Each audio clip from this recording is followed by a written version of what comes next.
Board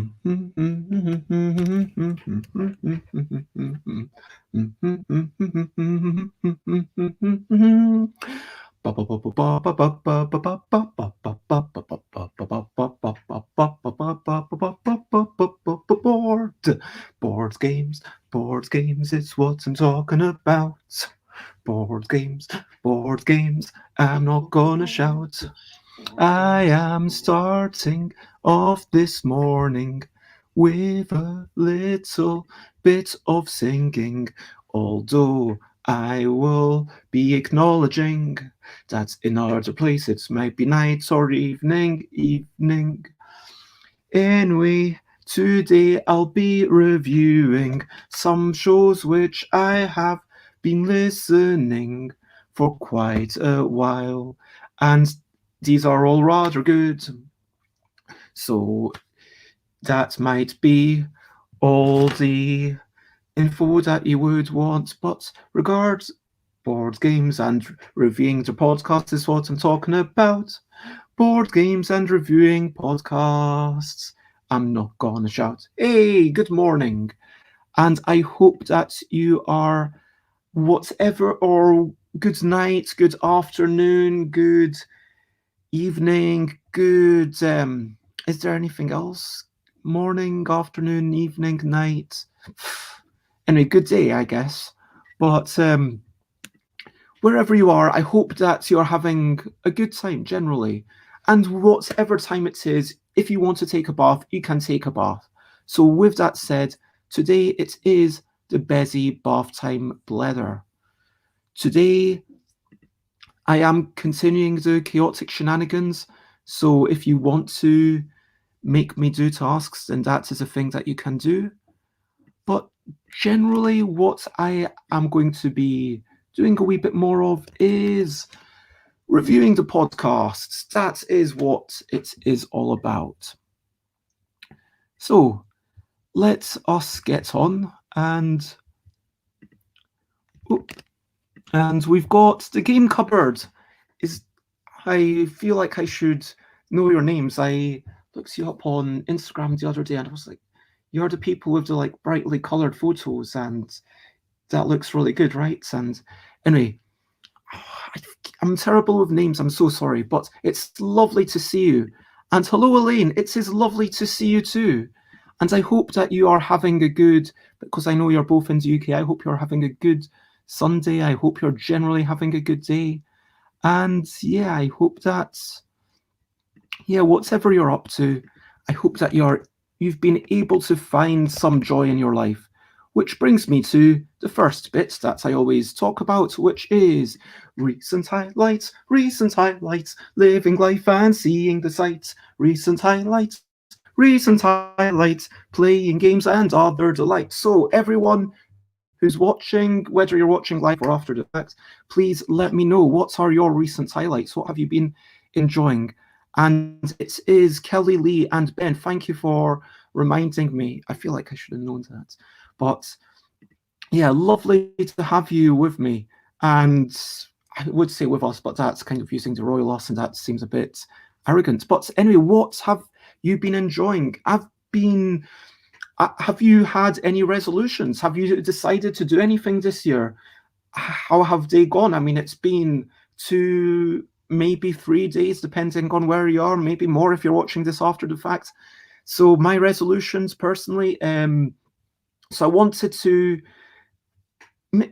I decided my resolutions. I put them up on Twitter. Let me actually look up my Twitter page so I can be accurate with this. So number 1, cut out sugar. I'm going to still eat bread. I'm going to still eat occasional low sugar ready meals, but I'm totally cutting out anything that's got like a high percentage of sugar. So like no chocolates unless it's 100%.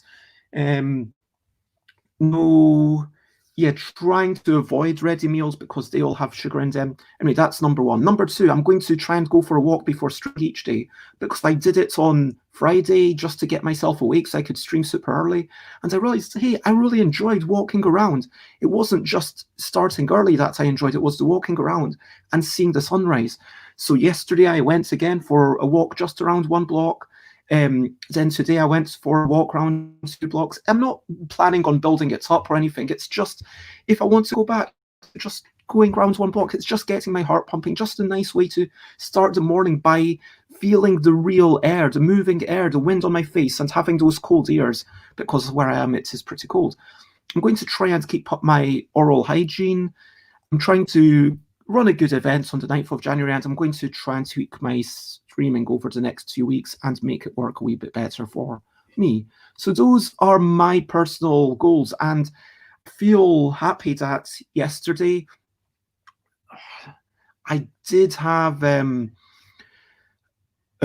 ready meal for, I want to say I had a ready meal for dinner, but I avoided the Wensleydale with the fruits in it because the Wensleydale with the fruits in it, that fruit's got sugar in it, so added sugar even. But anyway, how have you been?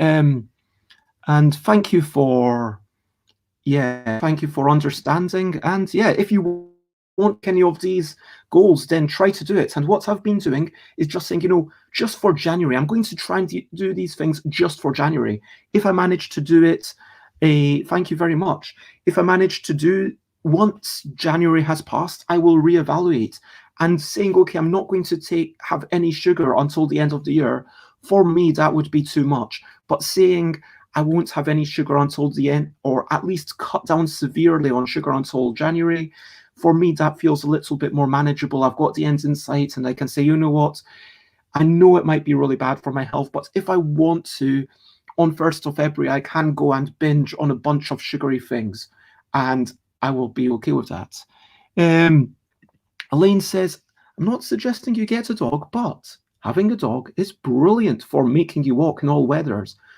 I mean, I totally understand that. And have you already been out for your early morning walk? I'm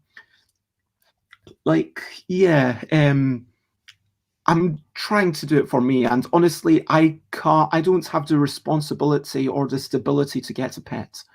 I remember taking care of a neighbor's cat for a week or two. Like, I was basically house sitting. They gave me their keys, and it was actually really nice, not just because I got to hang out with these cats, but also I got to be in this whole house for myself, and I just took comics and books over there and had my own place. That was normally an entire family anyway. So exactly. It is very cold out there, says Elaine, but the sun is beautiful. That is exactly what I felt on my morning walk. And sure, you might have had a longer walk because your dog might not have been satisfied with 2 blocks, but I am going to go for a walk later on before it gets dark. And that's also something I've been doing every day, and I feel like it's a minor achievement. 1 step at a time, exactly. Like weaning yourself off sugar, because sugar is an addiction, and saying, okay, I'm going to have no sugar for January, and then maybe I'll binge, and then I'll have no sugar for another month, and then, or maybe I won't. So like, we'll decide, and then, as you say, exactly, 1 step at a time. That's the thing that makes it slightly easier for me. So what resolutions do you have? Do you have any resolutions that you want to put in place? If you write them out, then maybe I can help you be a bit more accountable. We can be accountability buddies. If you don't want to, that's totally okay as well. Anyway, so feel free to pop in recent events or highlights into the chat. And I am going to go and talk about a brilliant thing, but this is a wee bit different. I don't have a song about a board game, but let me edit this thing very quickly. Guess what thing I am singing about? Yep, this should be a really easy one.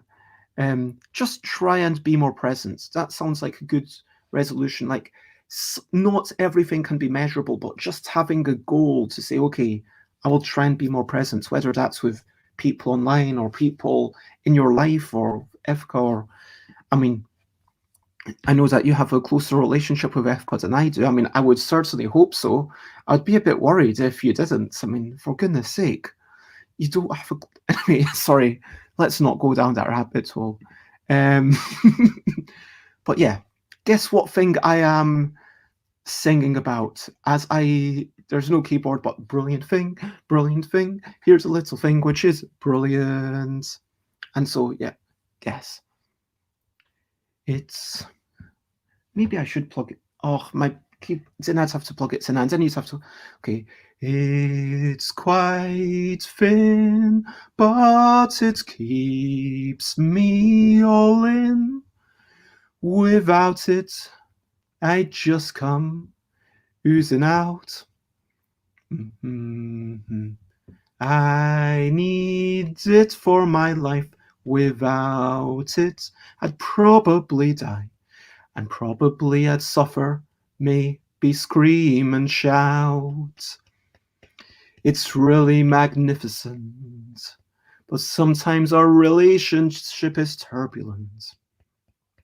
It's wonderful and brilliant, and makes me slightly more resilient. You can see it now if you look at me, or you just look down. It's literally all around you. And if you know what it is, then you know now what to do. Exactly. Boom, you got it. Elaine, oh wait, I shouldn't have said because you may or may not have gotten it. So Ben or maybe Kelly Lee have written, the Game Cupboard has written, not really one for resolutions, but want to try and make more of a conscious effort to connect and uplift other members of the board game community. That is such a lovely thing to say. And yeah, I agree. That is a really good one. And I think one simple way to do it is just typing short messages. Ages ago, Dina mentioned to me that if you're on Instagram and you want to help someone get further up the ratings and help someone get seen, what you need to do is write a comment of at least 4 words. Because apparently if it's less than 3 words, then hey, it doesn't actually affect the algorithms for going up. And so I've been using this as a way of, even a 4-word comment is impactful and meaningful. And if you even, maybe you don't have much to say about something, but just trying to put it into at least 4 words, and then you end up saying something, you kind of end up almost accidentally saying something of value, like, I love the colors you used, or yeah, I love the colors you used. And so, because if you just want to say pretty picture, then what's that? It does. And hello, Alex. It is lovely to have you. And we're just talking about the Game Cupboards thing, which is to try and make more of a conscious effort to connect and uplift other members of the board game community. And if you're watching a video, you can sort of just say, if you watch a video, if you really hate it, then maybe don't bother. But you can just say, loved your writing and well cut, something like that. And sometimes you struggle, but having that 4 words as a kind of minimum. And if I read someone as a response to one of my YouTube videos, because obviously if you're here and you're live, that is my favorite thing, to have you here and to be able to interact with you. But sometimes I had some really long comments, and even if it's just a short comment, like saying, this made me feel happy, then that makes me feel happy, like it's been of some value. And so, yeah, try and do that. But yeah, we've talked about brilliant things, and it has now been a couple of minutes. So Elaine was the person who got it. So congratulations to Elaine. The brilliant thing is, of course, skin. Skin is brilliant. And next pun, it's 1,000 points. congratulations on your 1,000 points. Why is that not working? I think I have a bad internet connection. Hopefully you can still see me okay. Okay, there we go. Congratulations, you've got nearly 3,000 busy bonuses. So, yeah, if anyone else has any nice things to say about skin. I mean, you just missed the song, Alex, so yeah. It's quite thin, but it keeps me all in. Without it, I'd just come oozing out. I need it for my life. Without it, I would die, and probably I'd suffer, scream and shout. It's really magnificent, but sometimes our relationship's turbulent. But it's wonderful and brilliant, and makes me slightly more resilient. So, do the song again. Okay, it's quite thin, but it keeps me all in. Without it, I'd just come oozing out. I need it for my life. Without it, I would die. And probably I'd suffer, scream and shout. It's really magnificent, but sometimes our relationship's turbulent. But it's wonderful and oh so brilliant. No, that's not the right. It's really magnificent, but sometimes our relationship's turbulent, but it's wonderful and brilliant and makes me slightly more resilient. Okay, anyway, that is that brilliant thing. So if you have any nice things to say about skin, take care of your skin, wash it, and maybe moisturize it. Yeah, have you done something nice for your skin today? If not, then that's okay, but that is... Oh, thank you, Alex. That is lovely for you to say.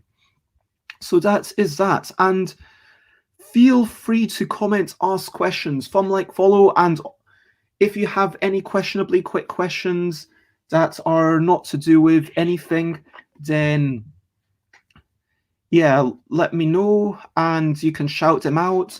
Other recent highlights that I want to talk about for 5 minutes is The Crew.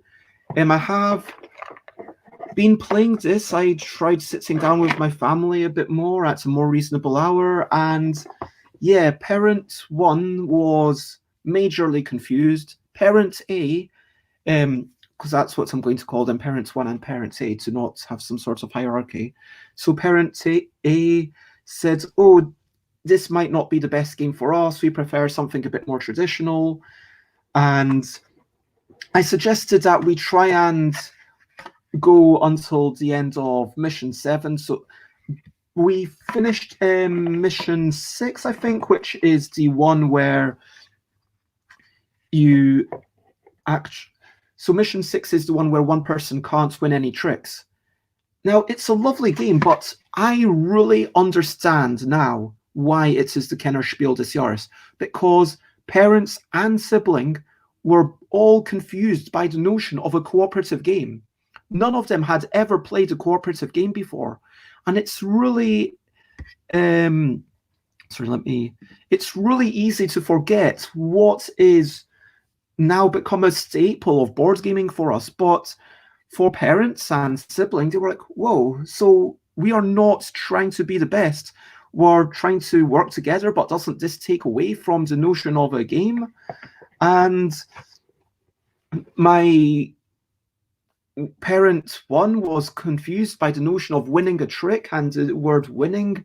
And so I tried to start using the word getting rather than win, because then that was confusing, because they thought, oh, but you're winning a trick, but you're not winning the game. What's this all about? And so, yes, I know there was a lot of talk about, oh, The Crew, should that really be in the Kennerspiel, when I think My City was one of the Spiel nominees. But yeah, I totally get it now. And I think that, honestly, this is just not going to be a game that parents or sibling manage to wrap their head around. For whatever reason, it just cannot work. And it's a real reminder for us that those things that we maybe take for granted, like cooperative games I mean, trick-taking games, sure, I thought they might not understand it, but cooperative games, surely that's not that difficult a thing to understand. And remember, when you're making a game, some of the maths, even if you don't think it's complicated, could be really complicated for other people. And yeah, I was asking 3 friends who are into board gaming, do you know the triangular numbers? If I were to say to you 1, 3, 6, 10, do you know what comes next? These are the triangular numbers. Are you familiar? Could you work out what comes next? And all 3 of them said, no, honestly, I have no idea. And it's just reminds us to not take things for granted, not take complexity for granted, not take those obstacles for granted, because even in those games that we consider to be quite simple, there is a lot going on that we just may not notice.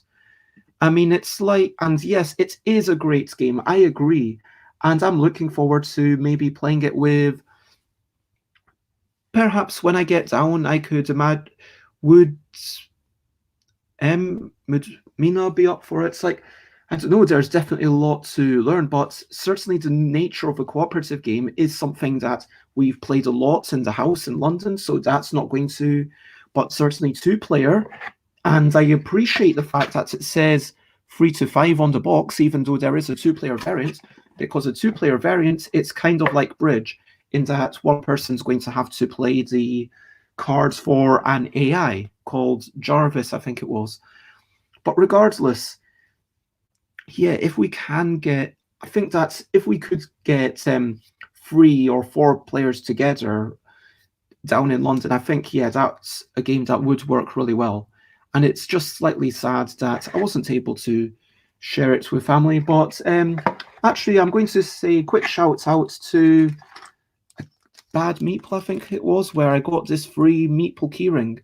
And I don't particularly want a Meeple keyring, but yeah, if anyone wants it, then maybe we can do an auction at some point. Maybe we can auction off some Bezzy bonus points for how much people want the Meeple keyring for. Anyway, as long as it provides a satisfactory puzzle experience, I don't mind running a dummy hand. I agree, I don't mind it. It's just the added complexity. Like, for me, I've played all sorts of games, and running a dummy hand, running an AI is not an issue. But for someone who hasn't played trick-taking games, and suddenly it's like, okay, trick-taking games, what's that all about? What's that all about? Okay, now I need to also run the dummy hand. But yeah. And hello, Tom Cauldron. Paula and I have had fun working through the first 20 missions as 2-player plus Jarvis. Again, Paula and Tom Cauldron are very much board gamers. And this is it. Like, this is what I'm trying to get at. That there's a lot of people who scoff at this, saying, oh, this is the Kiddish Spiel des Jahres. I don't know why I put on that accent. But yes, it is complex. That's all I'm saying. I am saying that it's a great game, but we shouldn't take that complexity for granted. Now, yeah, that is my recent highlights and stuff, and no one, it seems, had any other questionably quick questions. So let me go on. If you want to do chaotic shenanigans, then feel free to do the chaotic shenanigans, but please do that. Yeah, I'm not going to acknowledge them. I might finish reviewing the thing that I'm currently pondering, so you might have to wait 5 minutes until the end of the ramble. I probably should explain how the chaotic shenanigans work. I guess sometimes having that added variance of a third hand is required to keep the game interesting. I mean, look, there's 2 aspects here. A, is the game, how difficult is the game to access? And B, is the game worthwhile when you can access it? And those 2 things are completely unrelated. And sadly, for a 2-player game, you could argue that it both increases the complexity, and some people would argue that it reduces the payoff. But I mean, personally, I really like running a dummy hand, when I'm in bridge, when I've kind of made that thing. I like having that dummy hand and kind of trying to play out the cards. But yeah, I've got to play it a lot more before I can say anything much about it. Me, I said that I was going to review a bunch of board gaming podcasts. I basically picked all the podcasts that I've listened to, that I had listened to all of with at some point within the past couple of months. I don't mean I've listened to it all within the last couple of months. I just mean that I'd caught up with it. And I was going in alphabetical order. I've got it on YouTube. I will paste this in the comments. Oh, so crafty, so lovely to see you. And I hope that you are having a good morning yourself. It is lovely to have you with us. And yes, these are the things that I will be reviewing. I'm just going to try and excellent, lovely to hear. And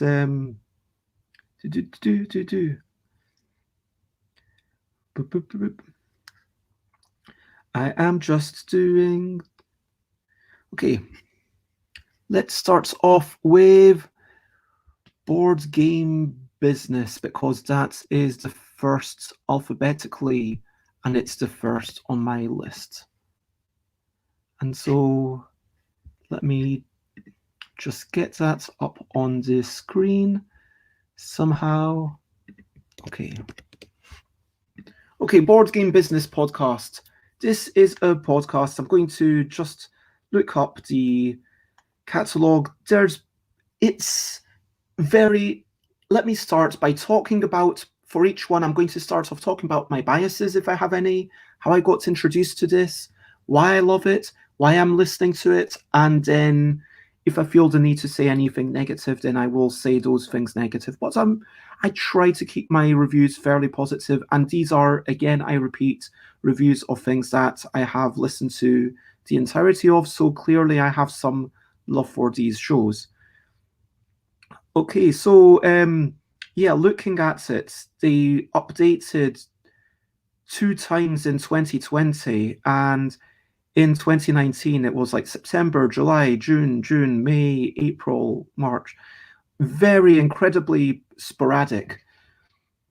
I have no bias to this. I guess I have a bias. That's it. I enjoy some of the games that these people work on. So yeah, I respect them. I can't remember how I found out about this podcast. It was many years ago. And I've just been listening to it since, because it's sporadic enough that it's not that high an investment. And each episode, let me explain what it is. Each episode are coming up generally with a top 10 list these days. For example, early episodes were behind the scenes of this, finding art, how do you do that, pitching to a publisher, balancing your game, why are so many licensed games so bad, are pledge managers worth it? And then it started to get into that top five tips for managing your day job and hobby games. A great episode for those of us who are trying to find some balance in our lives. Top 5 ways to deal with scope creep. Yeah, when trying to write a brief and trying to make sure that your board game is still something that you can actually make. Top 5 rough edges on a Kickstarter game. And that was one that came out just yesterday, and I listened to it this morning. It was, okay, yeah, I agree with this. Now, honestly, there's nothing, over lots of these podcasts, I've found that as I've been, this is just true of everything, practicing and actually doing it yourself is always going to be more valuable than listening to other people. And I didn't know, I didn't expect them all to be board game podcasts. Like, they're yeah, I do listen to lots of board game podcasts. I do also listen to a couple of other things, but I was like, there's 2 things on this list that are not board game podcasts, and I'm just going to do the board game podcasts. But anyway, so more and more I'm finding that, yeah, I don't tend to get from anywhere any big revelations. it's very unusual that to think, oh wow, that's a thing that I've never considered, that I've never heard anybody else say. But nowadays, it's for me, having done things, having made games for like full time for 6 years, over 6.5 years at this point. Um, obviously I have some experience and I listen to lots of things, but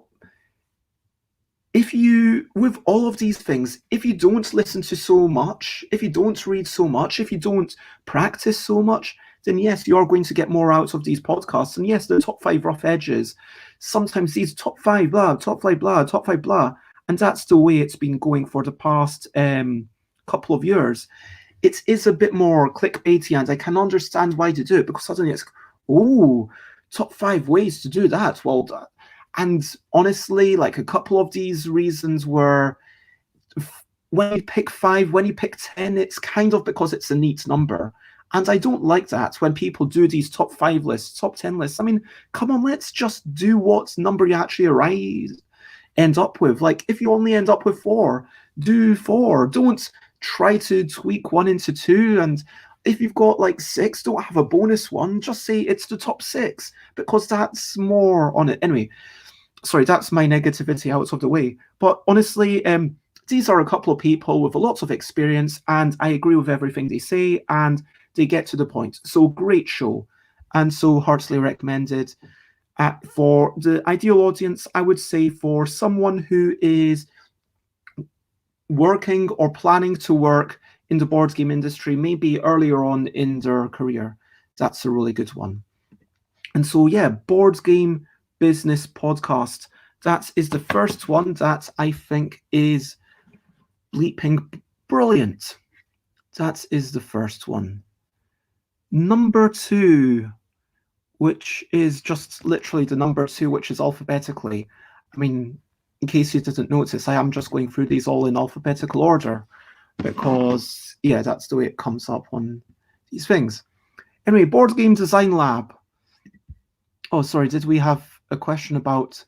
I think not having revelation moments is a good thing, though. It means you've learned a lot over time. Listening to podcasts, though, can help to keep you in the loop still. Yes, 100%. And there's definitely something good at being reminded. Yes. Is there anything that I need to watch out for? Okay, maybe...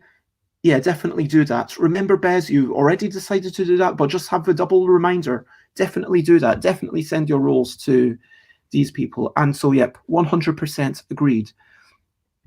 And the minimalists. I was going to say, if you have a show that you want to recommend to me that is along the lines, then please do recommend things to me. And I'm going to mute or try and... There we go. Fine. That's what I was looking for. F for fine. The minimalists. The minimalists.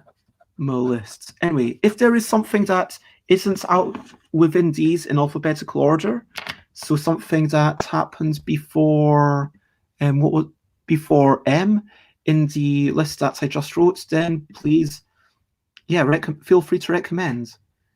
Yeah, just so... That's the list that I put up earlier. Those are the ones that I'll be talking about in a wee moment. So, Board Game Business, Board Game Design Lab, Board Game Marketing, Board Games in Bed, Board Game Insider, Breaking Into Board Games, 5 Games for Doomsday, Farm Problems, Ludology, and Magic the Gathering, Drive to Work. And I'll probably leave the rest for another week. Anyway, no worries. You do not have... It's all good. Anyway, Board Game Design Lab. Board Game Design Lab I am biased because I've been on the show a couple of times. One time I talked about word games. One time I talked about making games for families, I think. When's it been going since? Let me double check. It's been going since 2016. That's a good, solid body of work. I started listening to it at that time. I was already listening to everything. I'm always on the lookout for board gaming shows and I try to listen to them again, even if I'm not learning so much. It's like, yeah, sometimes there's a wee snippets of information. Now, Gabe Barrett has been really good at picking the brains of quite accomplished people who've gotten a lot of stuff done, like Jamie Stegmaier, Rado, Luke Laurie, like Richard Lonius, all sorts of people. That's just the first few episodes, and then the recent episode was with Leslie Scott and Leslie's daughter, Freddie Scott Volrath. And so, obviously, when you've got the designer of Jenga, you are interested in hearing that story. And yeah, there's a bunch of each episode is highly focused on one particular aspect. That might be how to write a great rule book, how to stand out in retail, or what makes a great solo game. Now, none of these are going to be from a place of 100% authority. There is no such thing as 100% authority, but these are people who have some vague experience in what they're doing. Sometimes that experience differs. For example, Bevan Clatworthy, for sure has experience in designing games online, and whereas Laurie, the designing word games, I was thinking, come on, you've only designed one word game and you're on this show, and yeah, that seemed anyway. Some episodes, this is my negativity that I'm going to get out. Some episodes, it's like, okay, I understand that a person who's just making their first game still has things to offer, but if you've only made one word game, why are you saying how to design a great word game with this couple of people, and they've not even published it yet? Sorry, I am completely calling out Laurie Love and Lee Veloci, and I know that sounds really harsh, and I don't want to take away from the fact that maybe they know things, but it just feels like I'm just going to, yeah, you, and again, you can never get, but all these people do have something to share. And so, yeah, Laurie Love, Lee Veloci, I don't think said anything wrong. I agree with 99% of what they said. It just so happens that I think what they said was very much skimming the surface. And that's kind of sometimes some episodes are amazing, and all of the episodes I like their focus. I like the fact that each episode is highly focused. For sure, Board Game Design Lab, Gabe has done a good job at. Gabe's really good at producing this, at doing the marketing, getting the sponsorship. Good job, Gabe. And for sure, with the book, when Gabe reached out to people, and it feels like anyway, I'm not going to get to personal things or anything about the people involved, but yeah, there is still a lot to learn from these people, and best target audience is someone who just is a starting designer, I guess. That's the ideal starting audience. That's the ideal audience for these. You're not really learning more about the people. It's not really such a casual conversation. It's kind of like, hey, here I come. Let me tell you about all of these things, and let me also tell you about my game that happens to be on Kickstarter. And that bit of it, yeah, it is what it is. I mean, that is kind of the marketing thing. And again, I know that Carla Kopp does a really good thing of this, because yes, ideally, when you've got the game coming out, when you've got the game going on Kickstarter, you do want to be sharing more about it, but you do want to be going on more shows at that point. And for sure, I've got someone on my show who said, hey, can I come onto your show? It is basically about, because I've got this game coming out. And I was like, okay, yeah, if as long as we make it not about your thing and we use other examples. And so, yeah, I understand you're more likely to get guests if they have something just coming out. But it's also, sometimes it just comes across as a little bit, what's being prioritized? Is it the information that's being passed on that's being prioritized? Or is it telling us about your game? Is that the thing that's being prioritized? And I'm not saying the game isn't interesting. And in a way, that's fine. Once you accept that that is what it is, and you accept, yes, we're going to learn about these things, but we're also going to learn about probably a little bit about this game, and it's all going to be through the lens of this one game. And so, yeah, it's still a good show, and I still have loads of respect for everything that Gabe Barrett's done. And yeah, any questions or comments about Board Game Design Lab? It creates a difficult dynamic between media creators and designers, publishers. It provides content and awareness, but seems a lot more transactional. I think this is a general thing. I want to say that this is not Board Game Design Lab alone. This is everything. And it feels like even Ludology, people are quite often going on there where, you know what, I've got a game now, I want to mention it. Or, yeah, again, with like someone coming onto my show of, hey, is this... yeah, this is a really big question, and I don't have any way to... Because if you say, no, you can't talk about your thing, then, well, that's denying people information, and doing a post-mortem of a thing is really important. Being able to talk... If I were to tell you, these are all the lessons, this is what I think of making a game system. Oh yeah, I think my ones were making a game system and making a game for families. I think those were my shows. And making a game system, like I did do a lot of notes. I said, okay, these are the things that I'm going to talk about. And yes, a lot of these things are a direct result of the LDEC. And me kind of saying that, yes, I've learned that you need to have these games stand alone. I've learned that if you have so many games on the box, then that is confusing for people, that really you want to have possibly more standalone things. And yeah, Elaine says that vibe comes across a lot in TV talk shows too, doesn't it? Yeah, it kind of does.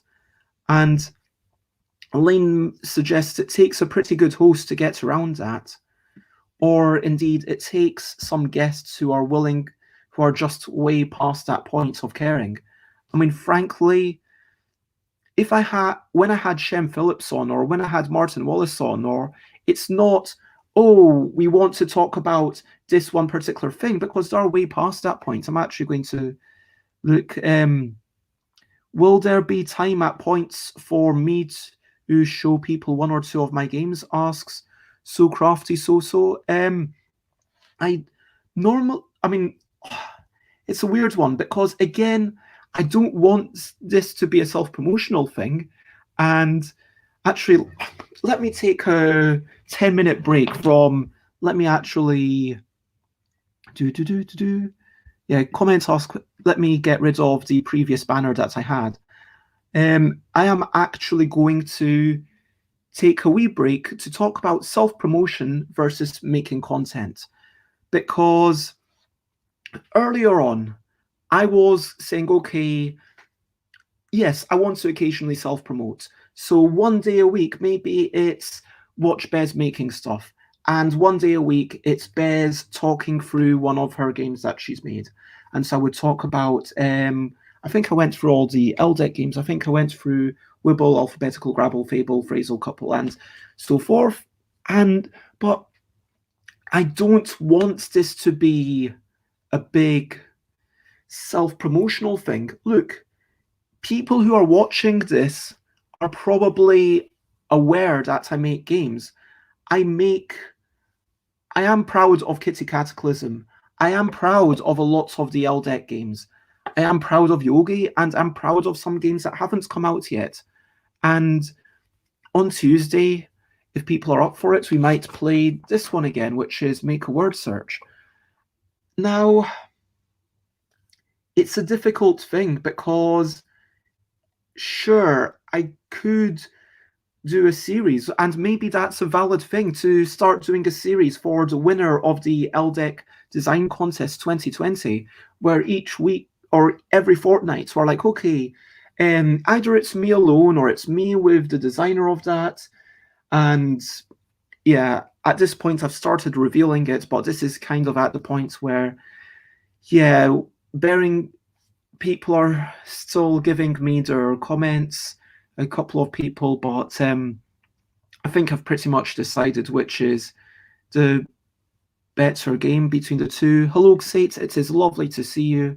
And we're just talking about self-promotion, which is to say that, yeah, I'm not against talking about my stuff. It's just that realistically, if I could talk about my stuff every day, that's the thing that I could do any day. And I would prefer to have this show not be primarily about that. Okay, sure. What are you selling, Sates? Are you selling chocolate? Let us know. Sure, you can tell us. But I always do share my banners, and if you want to play the Bez and Friends game day, then go to my Discord, and you can. That will be us playing a couple of LDEC games, which are brand new. They are very much in the development stage. We'll be playing the Make a Word Search game, and we'll also be playing free published games from people that I consider friends that I massively respect. Anyway, so yeah, I'm trying to keep each thing a wee bit more focused. And if I am doing a let's talk about this game, I would like to say, oh, I was teasing because of Aqua's comments. That's fair. No, honestly, if you maybe that's a thing that you could do. Start selling custom chocolate, like charge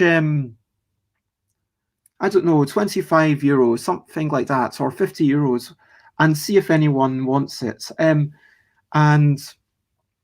yeah, I don't know, try it. So yeah, that is my thing. And the Discord, you do literally, it will take you to a redirect to my Discord. Anyway, I hope that's explained it. And talking about self-promotion versus people coming on and not self-promoting, obviously I would prefer it if someone comes on and talks about their game only when it's the best possible example that they have for a thing. If Tim Fowers was coming on and we were talking about cooperative games, of course I'd expect him to talk about, Burgle Brothers. If we were talking about art style in games and providing good branding, of course I would do Tim Fowers as a case study. But I would want Tim to be saying, okay, what other things have been good? Let's talk about some things that are nothing to do with either of us. And frankly, if you're not aware of like okay, sure, Reiner Knizia, I will make an exception just for you. But yeah, if you're coming on and only talking about your own stuff, yeah. Would I break my sugar fast? Not in January. Not in January. And yeah. Elaine says, I love hearing what people are passionate about, and sometimes that includes things they've made and are rightly proud of, but I like hearing other things that they're interested in too. Exactly. And if you aren't able to talk about other people's board games as an example, why are you a board game designer? Almost like that point. Yeah. I like this. And I'm getting filled chocolates apparently, which are more exciting for me. Okay, let me put this on airplane mode so it doesn't keep making noises. And what is the next thing that I am talking about? Board game marketing. Now, talking about all this marketing stuff, here's a show that is literally just marketing. Board game marketing with Nalin. I am biased because I've been invited to be on the show. I declined because I felt like I don't have enough to contribute right now because I don't do a great job of marketing, I don't think. And yeah, although maybe I could be like, oh, here's what not to do, sort of thing.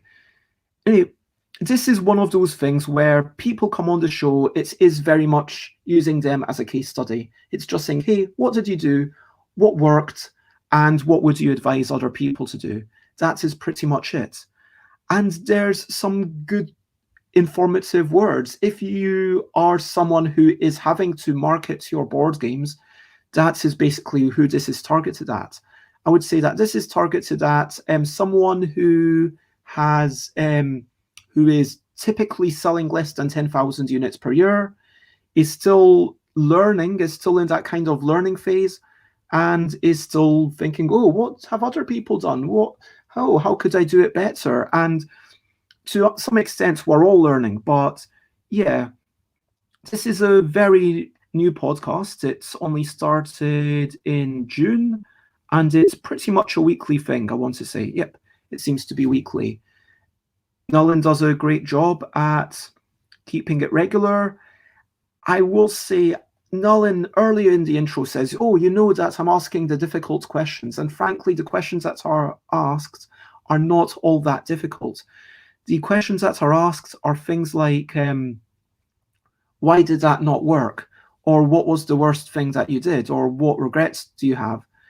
I mean, maybe it's just me, but sure, maybe there are some people who would be unwilling to even ask that. But I would say this is kind of almost like the bare minimum of what it takes to get interesting content.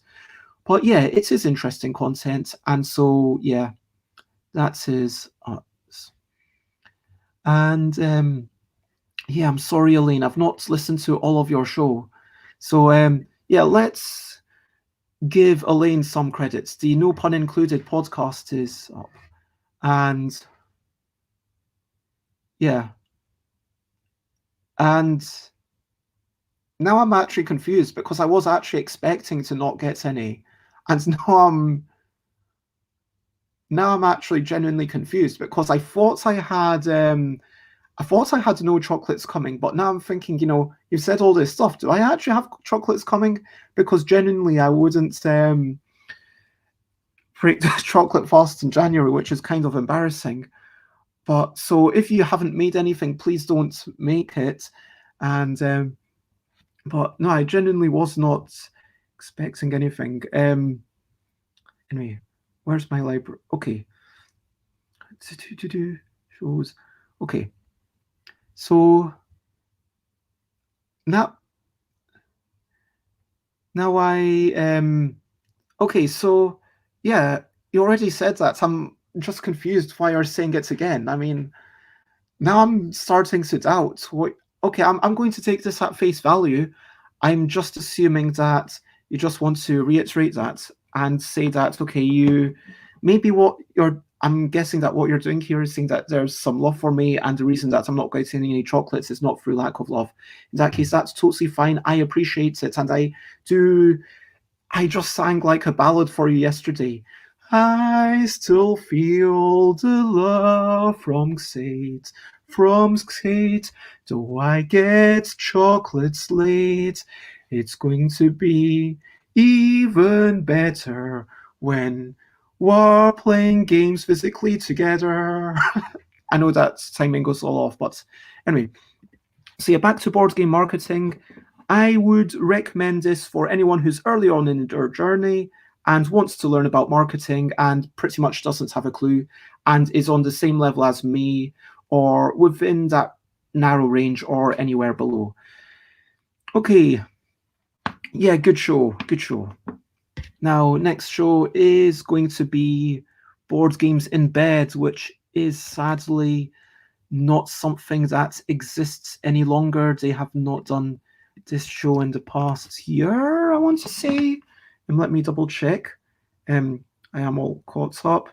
Yep, they only had one show in 2020, but hey ho, this is 2020. This is Becky and Kelly, 73 episodes. Since when did they start? 2017. Now, what I like about this show is that this is a good show for voyeurs. So basically, if you are kind of like a voyeur and you want to have like one case study of one couple who's playing games and see what they like, what they don't like, and learn about one couple's tastes. I mean, that's what I like about it, that they don't pretend to review things. They just kind of talk about what they've been playing. And then I tend to appreciate shows that have a bit more discussion than reviews. So episode 1 was how we got into gaming. Then episode 3 was teaching and learning games. They do have 2 episodes. Oh, I should say I am totally biased. I knew about their podcasts, and then I met them in Nottingham, and then they bought a copy of the L deck from me, the first edition, when it was called Wibble Plus Plus. And then the next year in 2019, I want to say, I gave them a free copy of the L deck, then known as Wibble Plus Plus Deluxe. I said, I will give you a copy of this for free if you are able to do a review of it. I know you don't do reviews. I know there's only been one game that you've properly done a review of in the past, but if this could be the second, absolutely, here, just have this, and it's a much nicer box. And then they accepted that because they'd already played all the games and they knew it. So episode 70 is called Wibble Plus Plus. And they review, I think it was 7 of the games, I want to say, basically the 6 in the box plus categorical. And obviously I'm biased, but Becky and Kelly are lovely people. It's lovely to hear about board gaming with a baby, as one of them got pregnant and then they had a child together, talking about jigsaw puzzles, talking about long distance gaming whilst one of them was away, and then they were trying to play games together. It's just, here's a lovely couple. And look, I feel self-conscious saying this because obviously Elaine and Efka are also a couple, and you're also lovely, Elaine and Efka, but Beck and Kelly, I don't know, maybe it's because it's sporadic, maybe it's because it's only up to 73 episodes that I have listened to it all, and it's like, yeah, that was back when I was doing a lot more cycling. Nowadays I don't do so much cycling, and when I'm walking around I try to do as much phoning as I can. But Board Games in Bed, I think this is a good show if you're a voyeur, and if you basically want to listen, have a case study of some person. Let's see if I've got any things. And on topic, Tom says they're a bit busy with the baby. I would say absolutely, 100%. It was a nice show, rambling and chatting. Elaine also enjoyed that podcast. No board games in bed for me, says Alex. I wouldn't like to accidentally roll onto a stray D4. Oof.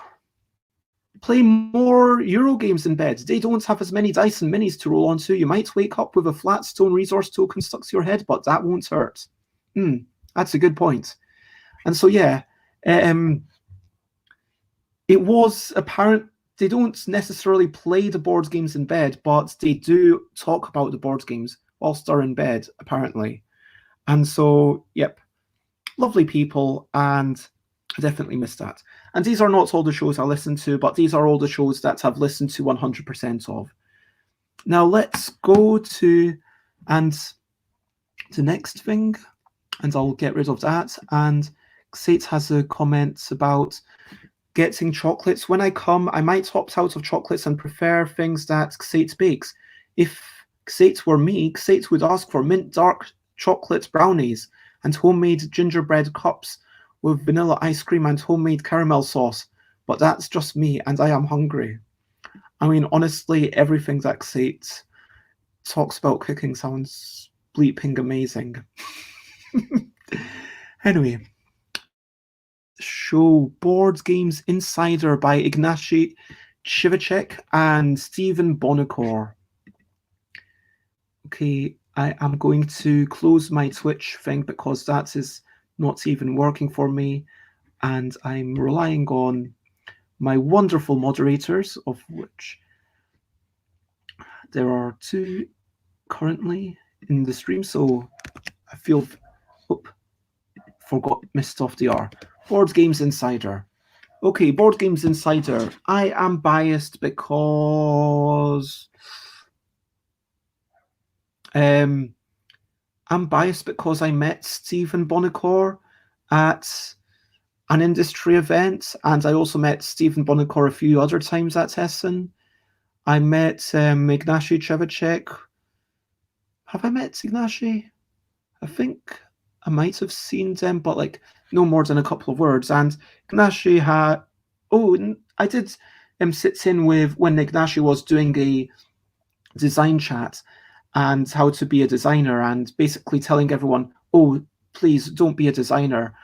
It's literally spent about 15 minutes of the 40 minutes talking about reasons why no one should be a designer and talking about what a terrible job it is. Anyway, so that is Ignacy Trzewiczek, interesting person, and also has a wicked sense of humor.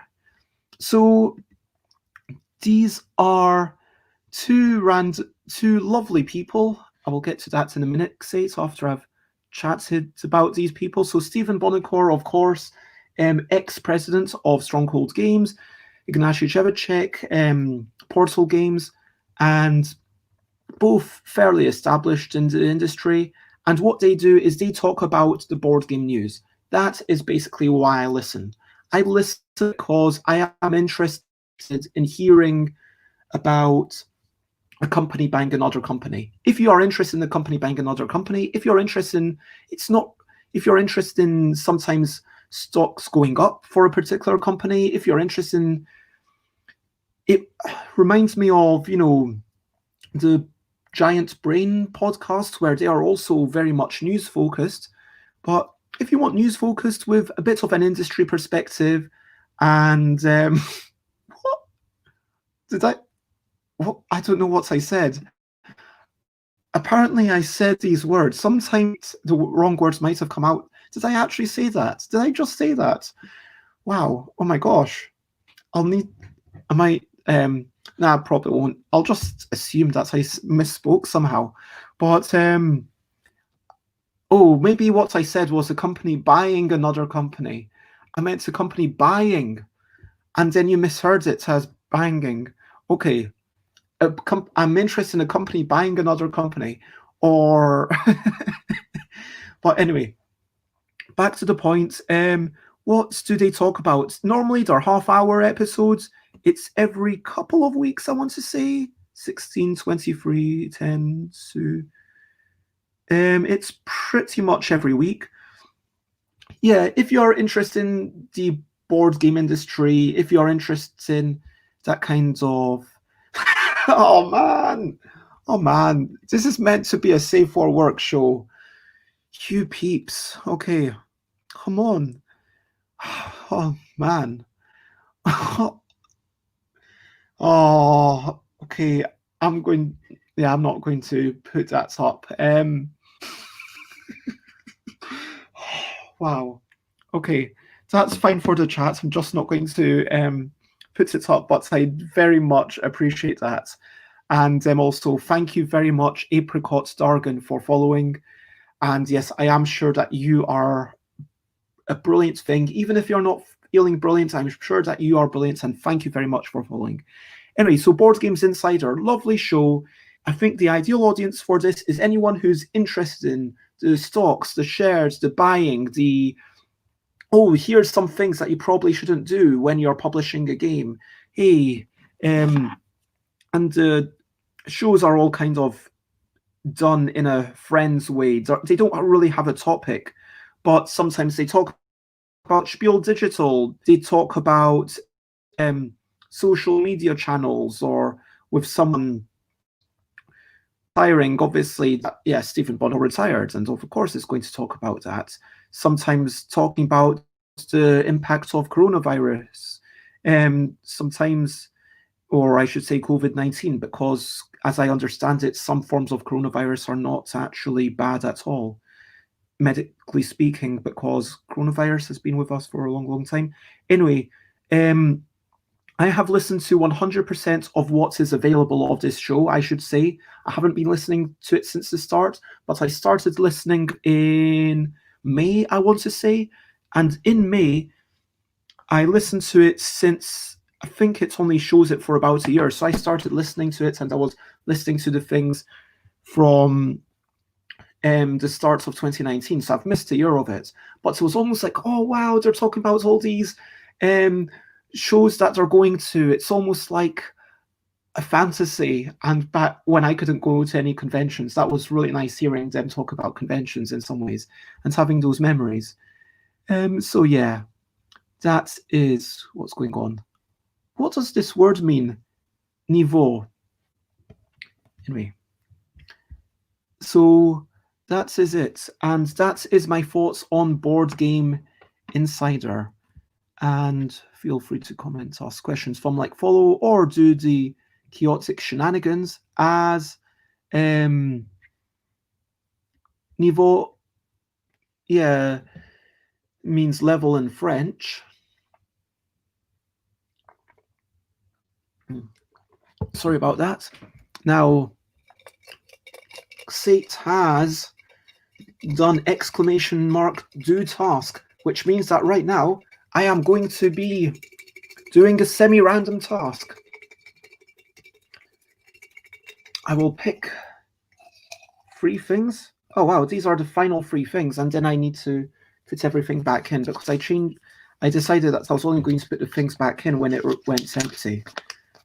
So I can either talk about Teotihuacan for a few minutes, or no, I don't feel like doing that one. Or I can change my hair. So, talking about Teotihuacan or changing my hair, those are your options. And so, okay, talk about Teotihuacan for some number of minutes.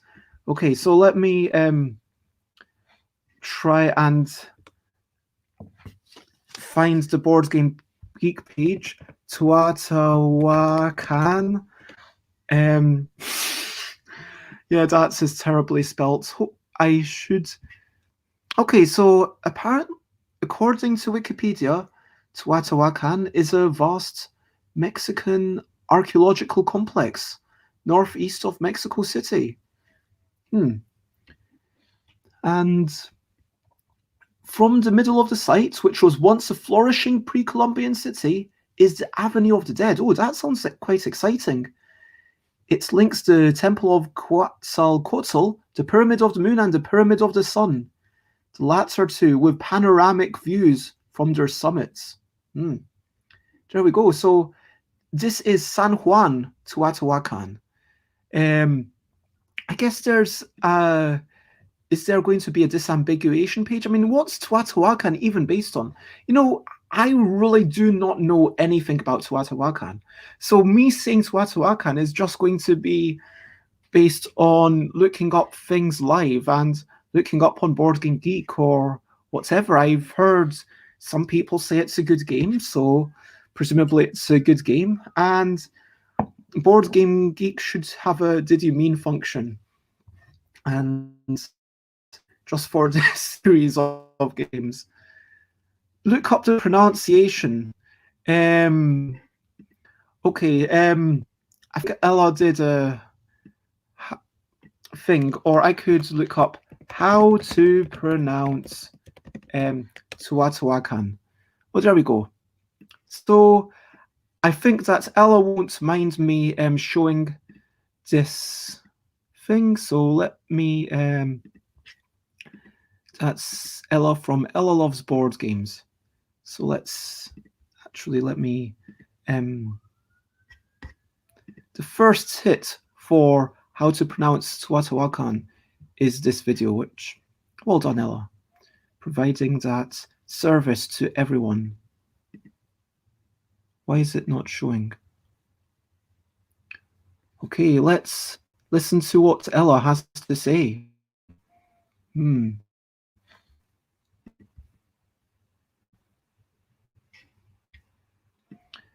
So this is Ella, who was on my show back in August, September, I want to say.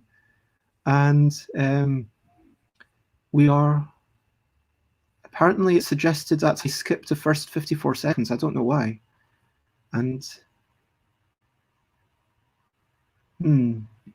maybe Yeah. So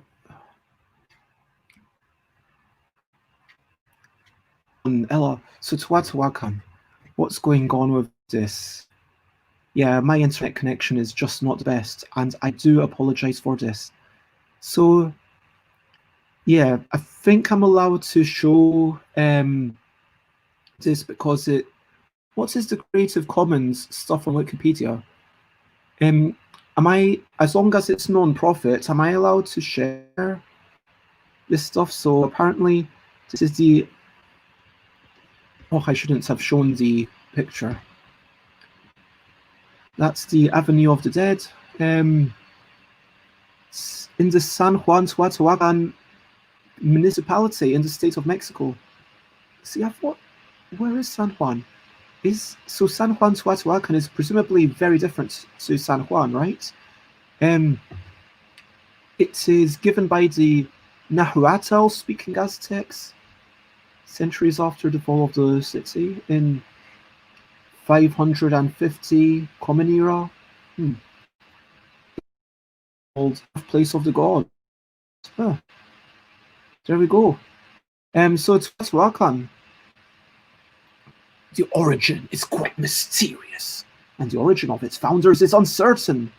Around 300 BC, people of the central and southeastern area of Mesoamerica began to gather into larger settlements.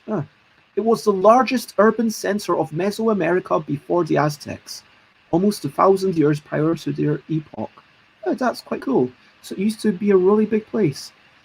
Oh, Tikal, I've heard of that. That's also a board game. So there we go. So apparently Tikal was a place. Spear thrower owl supposedly ruled. The warlord Shiaj Khan conquered Tikal. There we go. And then, yeah, it feels like there's... But yeah, I have no idea what kind of game Teotihuacan is. I've never learned anything about Teotihuacan, and I'm going to stop talking about Teotihuacan in a minute, even if Ella never loads. But lovely to have you with us, Elaine. I hope that you've enjoyed the show in some manner, and I will see you virtually, maybe even in real life at some point later in the year, maybe. So yeah, Ella is just not loading. I'm going to close that window, and stop that screen. Indeed. So now I'm refilling the things. So what were we going to do next? I was going to talk about, yeah, how come you're not in... I'm surprised to see you here at 12:10 on a Sunday. But yeah, I hope that everything is generally not as terrible as it might be. Because, yeah, how is your migraine, by the way? Is it any better? Is it worse? But let's talk about breaking into board games. Now, breaking into board games is quite similar to finding games. And I am going to posit that breaking into board games in a lot of ways has kind of drifted away from what the title suggests. The title suggests that it's a show about people and how they break into board games. And it's 100% that is covered whenever someone comes on. But also there is a bit of other ramble. There's always a two truths or a lie thing. I think they started it on their first episode or second episode randomly, and Tim Fowers got it completely wrong and messed it up. And we'll forever be hearing about that, I guess. But yeah. So breaking into board games, I am biased because I've been on this show. It was the first show that I, asked to go on, and then they really made it difficult for me. I think the issue was that they thought that I wasn't going to be willing to stay up late. But I'm like, I really love your show. If I need to stay up until 2 a.m., just to be on your show, I will do that. Anyway, so I really enjoy the show, and because I really enjoy it, I stayed up late to be on it. And Dan talks about possible collaboration. Who else was there? Ian was also part of it at the time that I was on, and I've been on Ian's Twitch stream. And who else was on there? The purple board game hair, Board Game Rogue, that's the one. Board Game Rogue, who made Kabuto Sumo. Yeah. And so they started off saying, hey, I'm blah, blah, and I'm a board game designer. Hey, I'm blah, blah, I'm a board game developer. Hey, I'm blah, blah, I'm a board game publisher. And then they talk to people who've gotten into the industry, who've maybe either made it their full-time or part-time job. And there's a lovely amount of chats and getting to know these people. It's not just about how did you break in? Can we recreate your success? It's also about getting to know these people. And maybe that's quite nice. It's friendly chat. They're not just here to promote one game. Yeah, sure, when you're on a show like that, it's always, hey, I'm validated because I get to be on this show, and there's a little bit of self-promotion, or I like to think that people will know, hey, Bez is an actual board game designer, as opposed to someone who just look, sorry, I keep gatekeeping for myself. I don't do it for others. So I am a board game designer, but also people might say, oh, Bez is an experienced board game designer. People might think that. Anyway, so board game, and it is lovely to see you. Hello, Mina. It is lovely to have you with us. I am today just talking about some of the podcasts that I listen to. A lot of these podcasts are about board games. One of them is called Breaking Into Board Games, which chats about other things. Let me see any other comments that I need to talk about. And yes, and hello, Rob. Lovely to have you back. And I need to plug my computer. Ooh, I need to plug my computer back in. And sorry about this 2-minute break. Come on, why can't you stretch further? Damn, unstretchable wires. And someone will. So, thank you for joining us. Some might even call me an experienced board game publisher, artist, interviewer, podcast host, and streamer. Thank you very much. And yeah, Breaking Into Board Games, I think that the people who run this show are absolutely lovely. Gil Hova used to be on it. Gil Hova was replaced by Dan. I want to say, I'm really sorry, I'm terrible with names, but both the eras were lovely. All these people are lovely, and I recommend it for anyone who's interested in learning about people. If you want to learn how to get into board games, this is not the best show for you. Honestly, everyone's journey is different, and that is one thing that you can take away from it. But it wasn't, Rob. It was actually just I got some thing saying, "Hey, remember your laptop's about to die." But yeah, Breaking Into Board Games is a wonderful show if you just want to know about more people who work in the board game industry. So lovely show, lovely people. Again, recommended. All of these shows are absolutely recommended.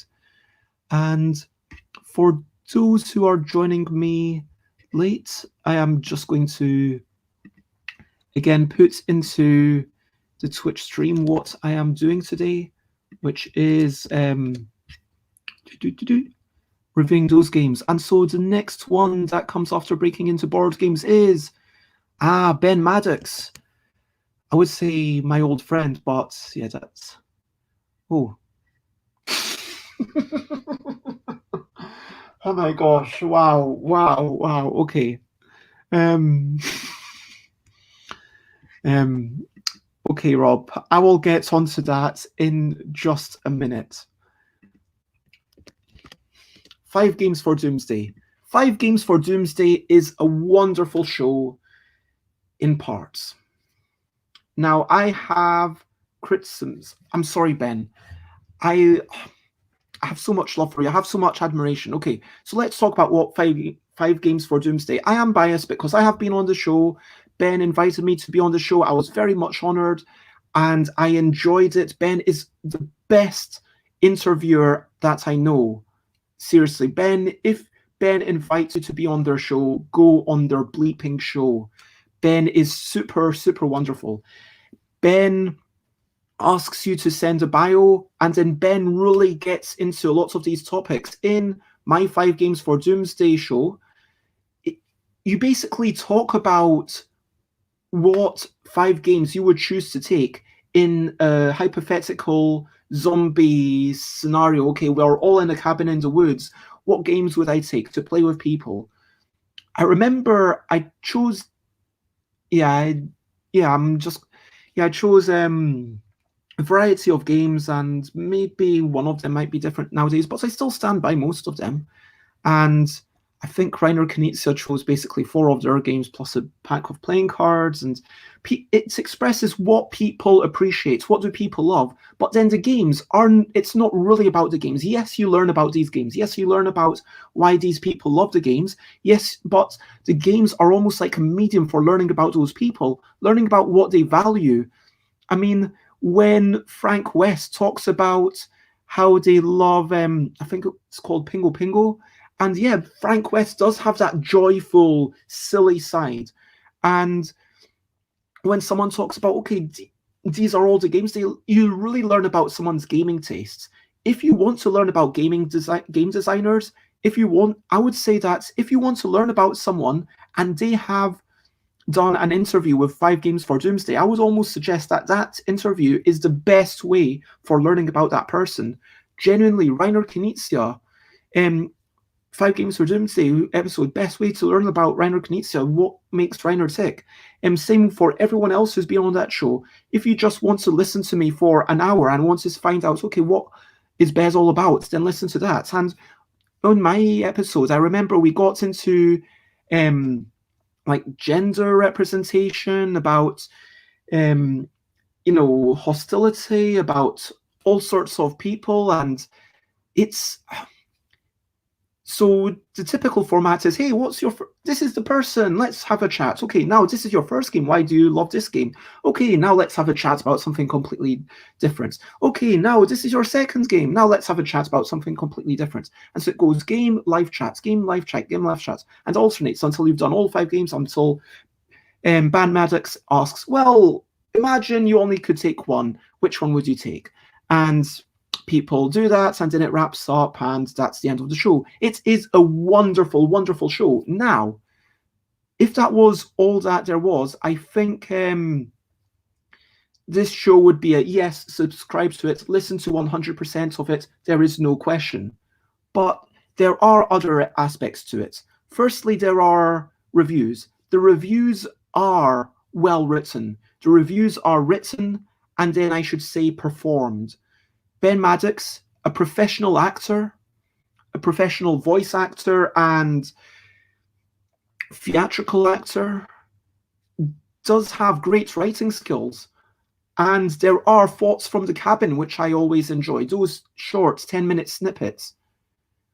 And over the course of 2020, Ben Maddox was doing something almost akin to investigative journalism, talking to people who own shops, people who have been affected by the pandemic, and saying, okay, well, obviously this isn't the worst thing for people. I mean, obviously death is worse than having to close your business, but what does it mean for you as a board game shop owner? What does it mean for you? And talking to Nick Smith, talking to other people who have been affected, and I can't remember what that was, like Tales from the Virus or anyway. So yes, really examining that, and that was something that other people weren't really doing, because other people were like, yeah, this is something, but we don't really want to talk about it. That was a wonderful series. And then finally we come to the Guild, which is another part of this big thing. And the Guild, it's a lovely chat show, don't get me wrong, but the Guild, is it up there with the excellence of the main 5 Games for Doomsday episodes? No, it's not.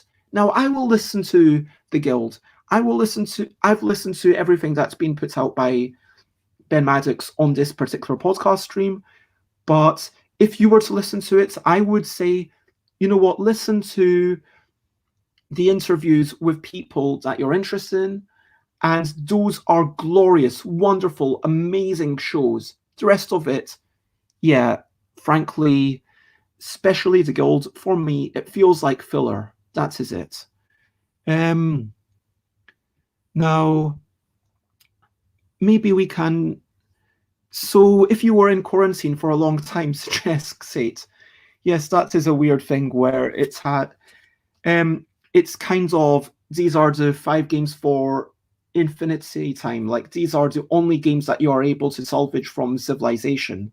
And so there are literally no other games that you can play. It's still, I understand the parallels that you can draw between 2020 and the zombie outbreak, but it's still, anyway. Learned that lots of people would like to play RPGs if they had time. And Alex is halfway through Frank's episode. Frank is quite the character, yes, 100%. And Tom would also take 4 Knizia games and a pack of playing cards. That's why I said, if you just want to listen to me for an hour, as in if you want to listen to me for an hour and no longer, that's it. So, yeah. But, yeah, that's... So, 5 games for Doomsday, wonderful show. I enjoy all of it, but it's just an unavoidable fact that, in my opinion at least, and I've heard other people say similar things, that the Guild just feels a bit too much like filler content. And it kind of feels like a shame because, honestly, there are enough people. Since I started interviewing people, there's definitely interviewed more people than there have been weeks in the year. And I feel like Ben Maddox, sure, if you reached out to Rita Modal, come on, like, Rita would be up for coming on, I assume. Like, Rita's agreed to come on my show, so they're probably up for coming on to anything.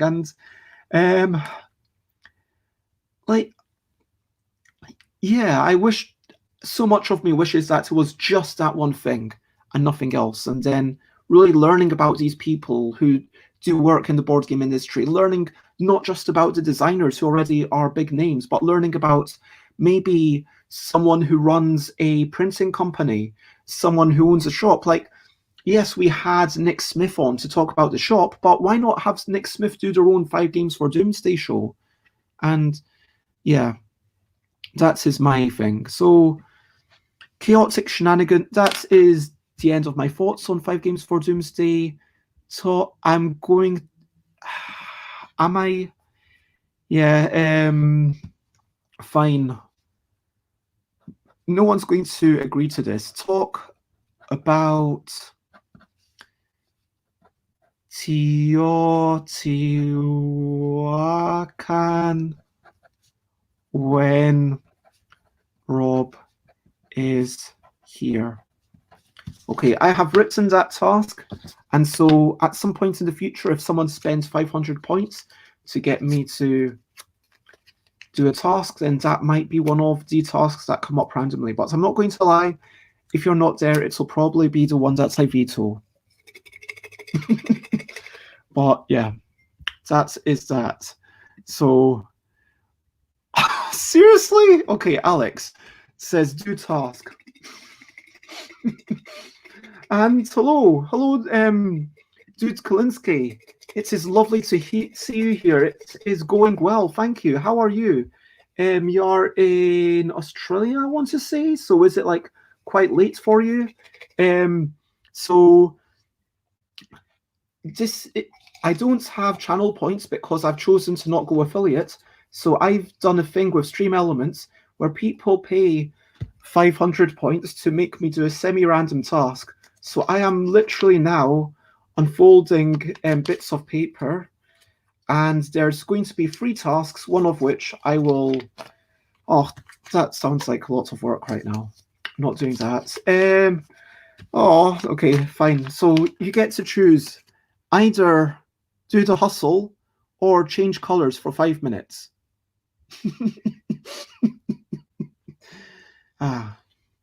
Oh, sorry.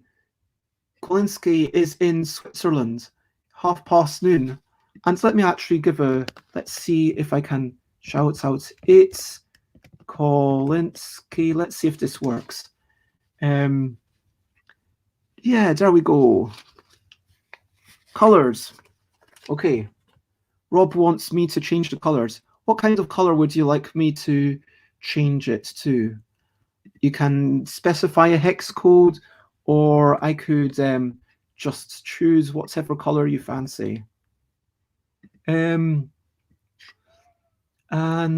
yeah, now Rob gets to pick a color. You've waiting for Rob to pick a color, and Rob says purple. Okay, so not magenta, but purple. Okay, let's go with what's a good purple? Let's go with BB00 DD. How about that? Is that a nice purple for you, Rob? Should it be a wee bit darker, maybe? Maybe AA? Maybe that's a nicer purple. Or maybe that. I think that's what do you think, Rob? Are you happy with this purple? This is 9900cc. It'll do. Okay. So Rob has, I'm going to do the next. So today, just to let you know what's going on, I am reviewing podcasts, and I've got a few more. The next one is one that only has 2 episodes. So when I say I've listened, these are all podcasts that I really love. Wait a minute. You... Okay, Rob's now doing task. Okay, fine.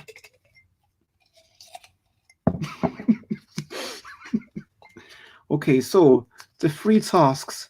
And remember, I can veto one. Okay, you know what? I'm going to leave that one out because I know that it's just what you wanted, Rob. Because one of them... Oh my gosh, guess what came up? I'm just going to show you the 3 things because this is so funny. Normally I get to veto one, but it really doesn't matter because we've got talk about Teotihuacan and talk about Teotihuacan when Rob is here, and also song about Rob. So Rob gets to choose. What do you want, Rob? Do you want me to talk about Teotihuacan, or do you want to do the song? Yes, I need a risk, and that is totally something that people are allowed to do. If you want to have multiple things, then there is the very strong possibility of me having to do that thing. So again, if there's something that I'm morally opposed to, I'm just not going to put it in the cup, but I can talk about Teotihuacan gladly. Alex can choose. No, you don't get to this. I'm not singing about Teotihuacan. I don't know enough about Teotihuacan. Okay. Come on, you've got to choose. I'll give you 30. Okay. Yep, talk about Teotihuacan. Okay. And then once I've talked about Teotihuacan, I'm reverting the colors to what it normally is. Okay, let me open up Board Game Geek. So let me try and Teotihuacan board game. Okay, so Teotihuacan, I have no idea what to say about Teotihuacan, but people just want to hear me say Teotihuacan repeatedly for a few minutes. So, yep, Teotihuacan is a game. It is apparently 42 quid in one place, and oh no, that's the expansion is 24 quid. 37 quid in another place. So it is a Euro game. Let's see if I can find any pictures that... So Teotihuacan, welcome to Bez's Teotihuacan Hour, says Rob. So Teotihuacan, last time we were talking about this, we discovered that it was originally the biggest city in Mesoamerica.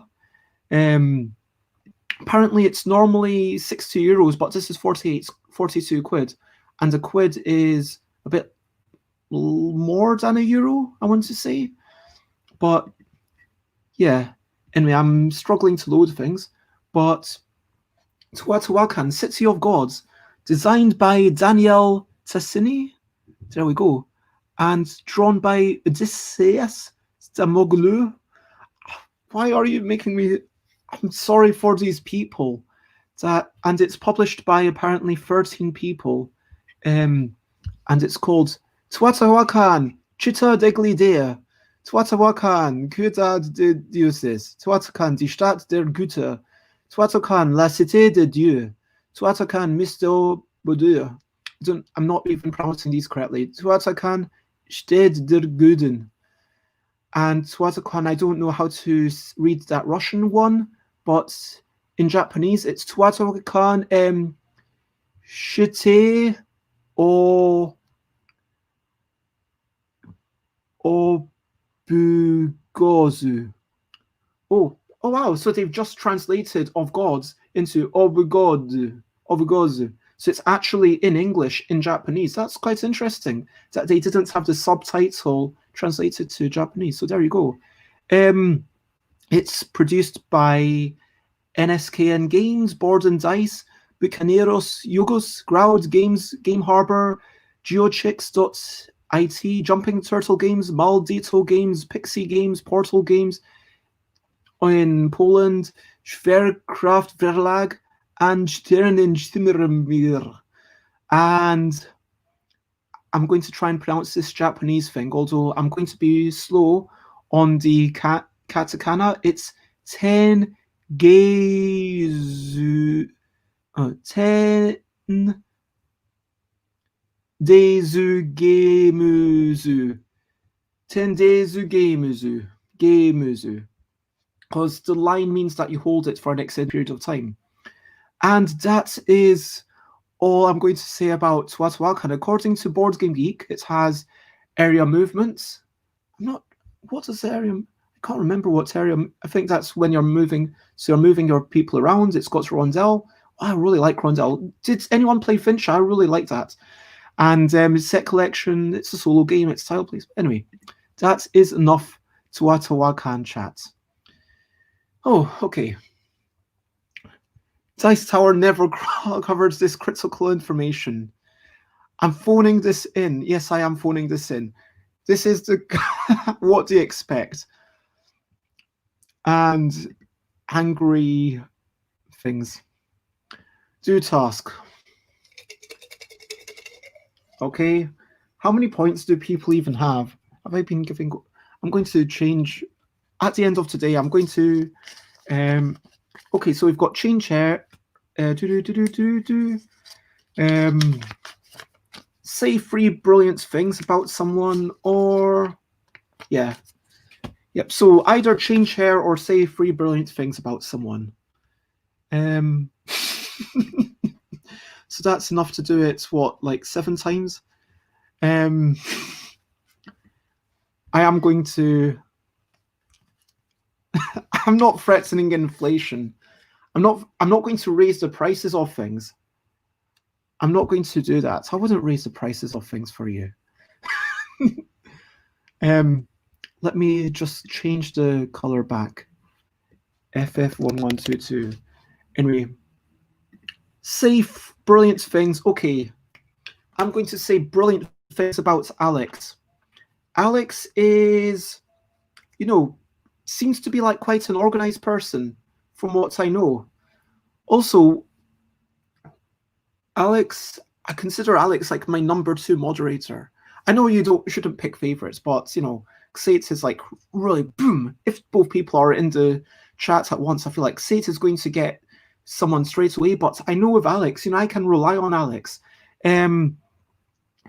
I think that Alex, designs really nice games. I think that Alex is really good at taking feedback. I think Alex is, good at playing music and improvising. That was all. We're all equal, but some of us are more equal. But yeah, those are my brilliant things about Alex. Anyway, now, I was just about to talk about fun problems. This is a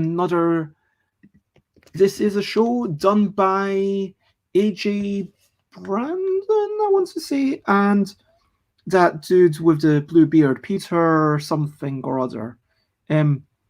There's so fun problems, episodes, details.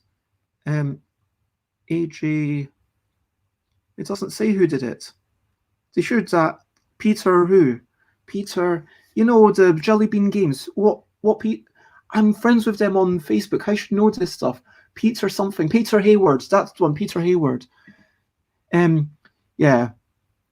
Peter Hayward. So, and you're very welcome for all the compliments. You deserve them all. So, Peter Hayward, who's an experienced designer, publisher, and AJ, who owns a board game shop and is... Oh, you people. AJ, who... So, episode 1 was ideas about how to start a game. Episode 2, common mistakes new designers make. Again, I'm not saying that I'm guaranteeing any, wow, this is information that you'll never hear elsewhere, because all of this information, if this information is true, honestly, and in a way that's the way it is, because any information worth hearing is going to be present in multiple podcasts. Any information worth hearing will be in multiple books. So there is no single book or single podcast that it's like, yeah, if you read everything else, then you still need to watch this. Frankly, any one of these, maybe 5 Games for Doomsday is pretty unique, but all the design-based podcasts, all of them give similar information because it's all true. You can start from anywhere. You can do name first, theme first, mechanics first, cover art first, experience first, moment first, all of these things. But yeah, listening, I would say that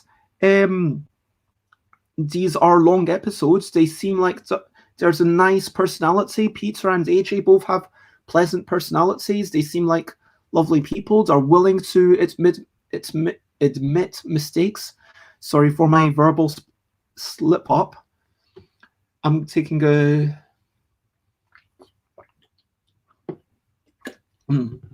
Pardon me. Cheers. Let's have a wee drink. Water. Such a good drink. Anyway, it's early to say, but episode 1 was 22nd of October. Episode 2 was 12th of December. When's episode 3 coming out? I have no idea. But I am probably going to stay subscribed. And given how little they are producing, yeah, I'm going to listen to it all. Now, I don't have much to say about... I normally talk about my own biases. My bias is that I don't know AJ. I'd heard AJ on another podcast before, Peter Hayward. We are Facebook friends, so yeah, those are my biases. Anyway, I didn't think I was going to get through all of these, but there you go. It's just quick overviews. Next, and if anyone has any questions about any of these or any comments about any of these shows, then let me know. And now, finally, we get to what I believe was the first show, and I just want to also point out that this is a relatively new phone, so there are some shows that I might have listened to but aren't on this phone, like Who, What, Where, Why. Wait a minute, did I miss out Finding Games? I missed out Finding Games. Did I miss out Finding Games somehow? Oh. Wow. I'm doing it alphabetically and I missed out. Oh, well. Fine. Yeah. Oh, it's lovely to see you, Colin, and I hope that you've enjoyed the chat, and lots of love, and have a wonderful day, and keep up the great tunes. For those who don't know, Colin is a musician, plays good bits of guitar, and is always doing stuff. Just subscribe to Fun Problems. Thanks for the tip. Excellent. And sure, let's take a break from talking about Ludology, let me put that on pause and I will accept this challenge to do a semi-rant. Wow, we're really getting through these. There's only 3 in here. I'm going to maybe add one myself each time we go through. So we had change hair again because someone puts it in twice. We have, yeah, I don't want to do that one. So either an improv haiku or change hair. Which one do you want? And I'm not sure what's going on with this. Haiku. Not sure what's going on with StreamYard. So, okay. Let's do a haiku about walking through the chilly morning whilst listening to podcasts. So, walking through the ice. Ears are so cold, and I wish I had brought my headphones. That is my haiku. I hope you enjoyed that. I was told by Dan that some people say that in English the exact syllables don't matter so much, but let's try to refine that a wee bit. Let me try a different one. Okay, add task, right hand. Oh man, that is such a throwback. Right hand, right of right elbow. I love you. Oh man. Right hand, right of right elbow. And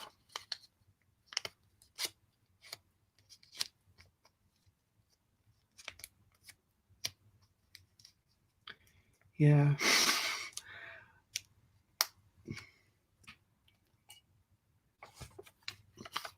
And I feel like I should probably add a couple myself, just because otherwise we're going to keep cycling through exactly the same things. We could turn the task spot into a game of In a Bind and Yogi. Yep, you absolutely could. You know what? Even though I didn't say I was going to do it, I am going to do finding games just after this. But let me talk about Ludology first. So Ludology is one of the, if not the first podcast to really be talking about games in a serious manner. It was started up by Jeff Engelstein, and oh man, sorry Tom. You know what, Tom? Would you like to be Tom? Is Tom here enough? I was going to make maybe Tom. I feel like you should be a VIP. I feel like that should be a thing. Like if you win the LDEC design contest and you aren't already a moderator or a VIP, then you get some sort of status. But yeah, Ludology, I'm 1 episode behind. I have listened to how many is it? 240 episodes or more, because they've also got these half episodes. Although having said, yep, yeah, it's almost like double that because they've got the short ones and the long ones. Anyway, so it was started in 2011 by Ryan Stern and Jeff Engelstein. So, yes, Ryan Stern and Jeff Engelstein. Ryan Stern hasn't gone on to do so much, but oh my gosh. Sorry, why are you being mean? Why? What do you hate categorical? Man, say it's so hateful. It's like you're being tempted by the dark side. Anyway, let's talk about Ludology. Jeff Engelstein, Ryan, did some amazing stuff. Talks about what is a game, talks about finding balance and narrative arc and complexity and the game text that Jeff Engelstein was throwing in there. The game text were these short snippets, and yes, they're part of the Dice Tower, but I don't really listen to that. So it's having these on their own. This is so much information. This is really a lot of stuff that helped me early on. Some of it's talking about taking a close look at Reiner Knizia's High Society, talking about player engagement, and then after 100 episodes, I think it was, that Ryan's turn left. And then it used to be Jeff Engelstein and Jeff Engelstein and Mike Fitzgerald. That's the one. Mike Fitzgerald, I believe, stayed on for 50 episodes. And then we had Gil Hova come on to replace Mike. And so it's interesting because these are such lovely people and such accomplished people who have so much to share. And back in the early days, it was like Jeff Engelstein is like a voice of, okay, I've got a bit of experience. Ryan's turn's like, okay, I'm just working on things. I've not done very much. And people have grown up through it. So you can see, like, at the end of episode 200, then Jeff finally left. And episode 200, it became three people. It was Gil Hova is remaining, Emma Larkins, who's relatively new to the industry but has already done so much with Abandon All Artichokes and what's a game about putting words together and not dying. I can't remember the game. But also Scott Rogers, Professor Scott Rogers, that's one. Every host has brought something new. I agree with that, Tom. 100%. And no, that's not what I meant at all. There was no sense of relief. Jeff Engelstein has been amazing, but it's like, yeah, it was so emotional. That's episode 199 and like the 5 episodes before where Jeff was like, yeah, I started this show, but I want it to be other people. And how many podcasts have there been that have continued, that have, completely changed everyone who started on it? So no one who was working on episode 1 is working on episodes 239, for example. I've not listened to 240 yet, but I should say that there is still Game Tech Classic, so Jeff Engelstein still has a presence. But it feels like, I don't know, it's something that will continue. And it's something that it's not about... Look, an easy comparison to make will be Board Game Design Lab versus Ludology. Board Game Design Lab, I love this thing. It's the Blue Peter of board game podcasts. Board Game Design Lab is like the new kid on the block, relatively speaking. It's only 4 years old as opposed to 9 years old. And Ludology, it's a little bit more rambly, which if you're watching this, clearly you have no issue with someone rambling and blethering, but it's also, Ludology is a little bit less self-promoting. Ludology, it feels like Ludology, the only reason I do not know any new Kids on the Block songs, but fine, I will look at the lyrics and I'll do that in some manner. I will add that. New. It feels like Ludology, people who are on it because they really want to share information or because they really appreciate it. I reached out to Gil Hova and Scott and Emma and said, hey, listen, I would like to do an episode about word games, and I feel like it'll take me about maybe towards the end of next year. I feel like I'll be in a position where I am really able to talk about it from a point of authority. And are you happy to save this topic for until I come on? And I was told yes, absolutely, and that I probably know enough now. But I just feel like I would like to do a bit more research into other things that exist also. And I've only made word games for. There's only 2 things on here, but I'd like to have. Anyway, Ludology. It feels like this is more like university. Like this is like, hey, let's really get into things. Let's really ponder things. Yeah, carrying board game design lab isn't as analytical. It's a bit more like pop. Okay, easy to digest. It's well produced. Board game design lab is more edited. It's because of that rambling, because of allowing people a space to ramble, because of that. Honestly, one of my dreams is to make those noises at the same time as someone else for the ludological lightning round. And when I do that, what this by the end of 20? Oh no, I meant by the end of this year. I told them by the end of next year, back when it was 2020. But anyway, so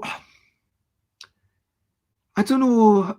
I don't want to compare all these things, but for sure, Ludology has a lot more episodes. It's harder to just pick and choose and say, oh, well, I'm interested in this kind of game. I'll pick that one. Oh, I'm interested in that. But every episode of Ludology, if I haven't learned something that's directly influencing me as a game designer, it's at least provoked some thought.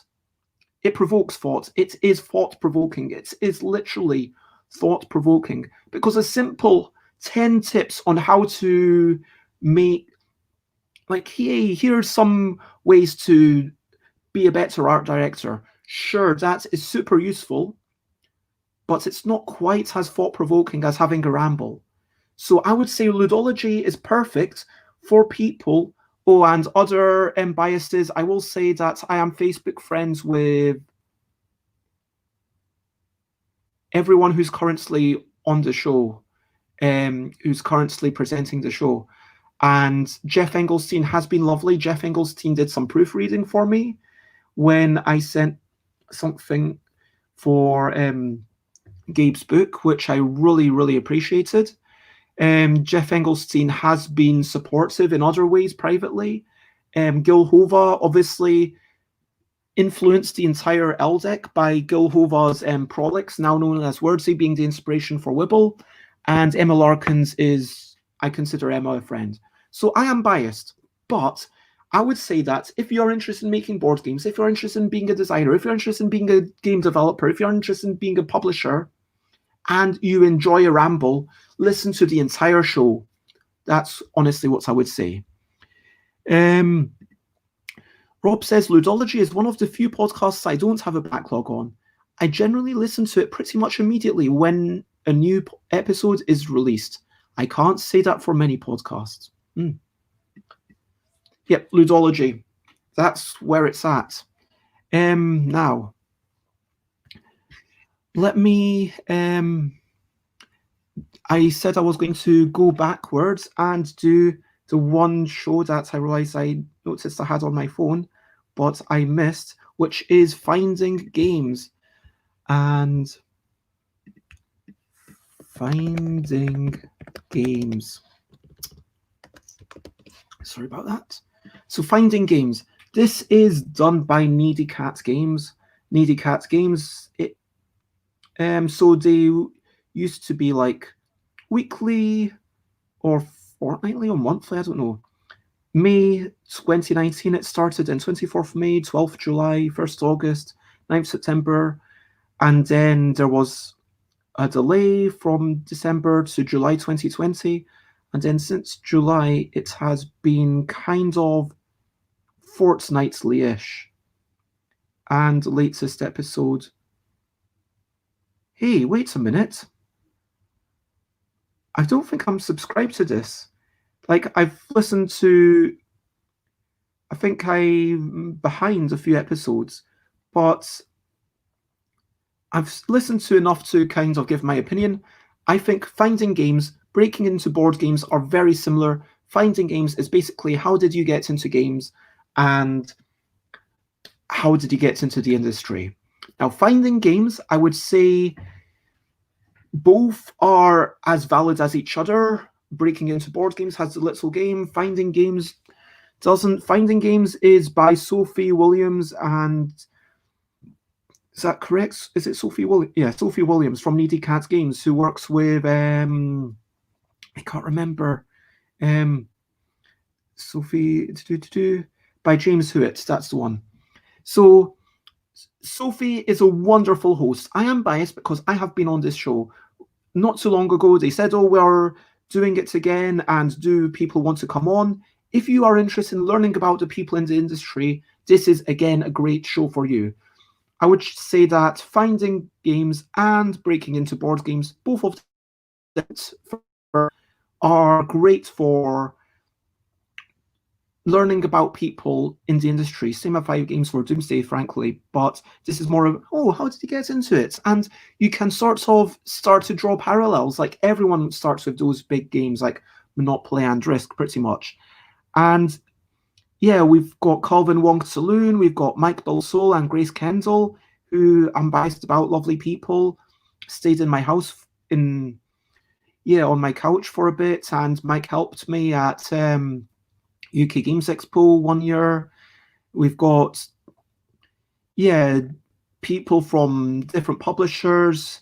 I feel like finding games, it goes a bit more out with the designer and developer roles, and it's more, okay, let's talk to people who are maybe working in magazines or people who are working in like Phoebe Wilds, who's okay, a marketer and basically about Ludo Cherry. Okay, let's talk about writers. And so, yep, another great show. I'm stopping at M. So I'm stopping at M, and then I'll do the other ones another day because there were too many to do in one show. So that is finding games, and that is it. And finally, for today, I have Mark Rosewater's podcast, Drive to Work. Mark Rosewater, Magic the Gathering, Drive to Work. Magic the Gathering is, of course, a very big game. I believe, biggest even if you remove the digital aspect from it, it is still the biggest grossing non-digital game out there. And where's Magic the Gathering? It's normally twice a week, unless Mark is taking a break for Christmas. So unlike some people who just keep doing things all the time, Mark's got a bit more, okay, this is when I'm going to do things. And it's currently on episode 796, which is kind of, wow. Wait, so episode number 1 was on 1st of October 2012. It started off being a weekly thing, and then it moved up to being a twice a week thing where Mark releases both episodes in one go on a Friday. And when I look at a lot of the episodes, a lot of them are specific to Magic, starting off with Tempest, Zendikar, Planeswalkers, Invasion. These are all different sets. Gold, as in multicolor stuff, cycling, psychographics. Now, episode 9, psychographics. This is one which is immensely useful to every board game designer out there. 100%. Episode 9. Listen to that. Then we've got Time Spiral. But even within that Time Spiral, actually, that Time Spiral episode was a really interesting one because Time Spiral was at one time when sales were, I believe, down, even though tournament attendance, I believe, was up because it was really good for people who were super enfranchised, but it was a terrible set for people who are a bit more casual about the game and learning these things. 10 things every game needs. Great designer search, Unglued, I would listen to that. Pro Tour, Codenames, that's not talking about the game known as Codenames, that's talking about. And then we've got a lot of it, again, when it's Innistrad, the trading card genre. Sure, if you don't care about those things, then the 2 episodes about Innistrad, they should be a lower priority to you as a designer. If I were to say, will you learn about being a designer? Well, in the episode about Innistrad, probably not. In the episode about Homelands, probably not. In the episode about the color white or the color blue or the different color relationships, probably not. But when Mark is talking about the color pie, trading card genre, or the mana system, yes, 100%. And when Mark talks about lessons I've learned, when Mark talks about randomness, about I'm actually going through, okay, surprise, episode 61, and complete comfort, surprise, and completion. That was episode 60, 61, and 62. That is brilliant. Again, a lot of the episode, all of this is a mixture of, let me talk about stuff we made, let me talk about Magic, and a lot of, hey, let me talk about stuff that is important for anyone.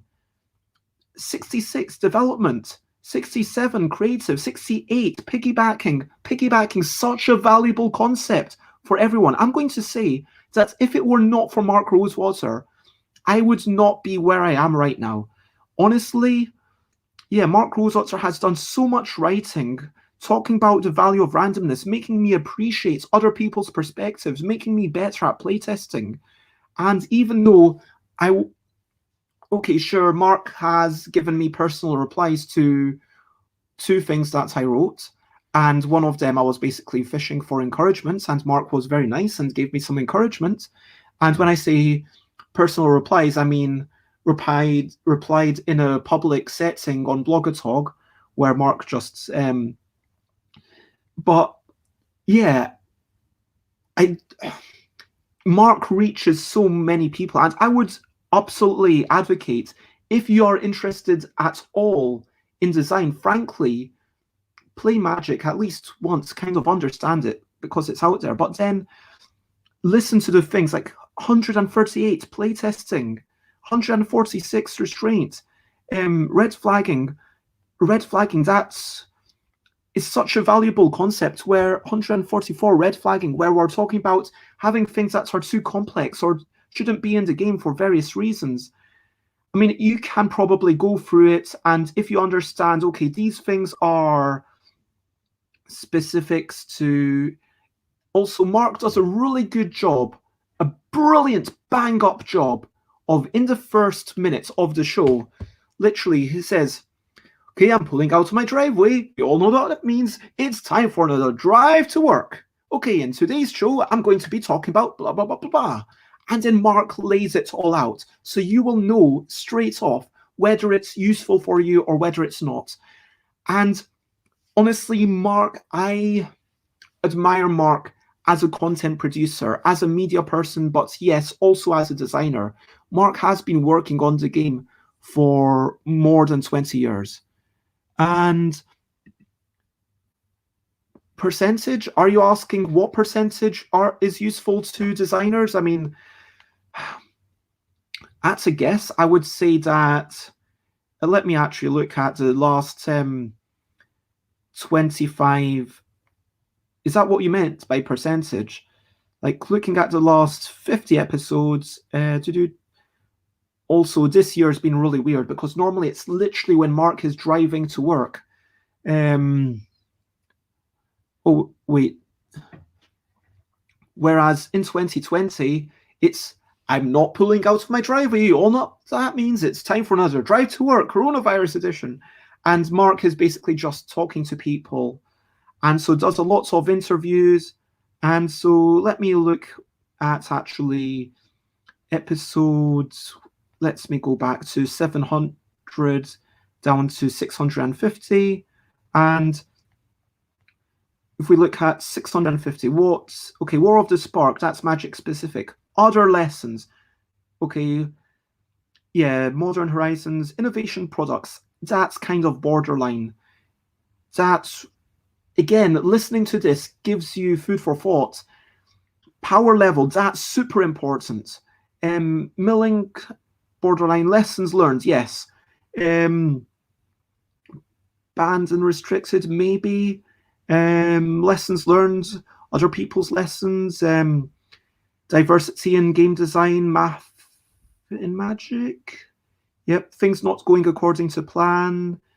Priority problem, and when to change, and reusing things. So maybe there's 11 episodes, and I would say 11 out of the past 50 episodes are must listen. So I would say about 20%, which is probably about what I would have guessed. About 20% of the episodes are, yes, definitely listen to this.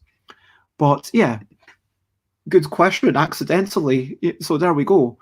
But yeah, Magic the Gathering, Drive to Work, 80% of it, and we said like 2%, maybe 3 episodes were, yeah. So that means that we've got maybe, let me write that down, 12, I said about, actually maybe 4, and so that leaves minus 50, 16, and 34.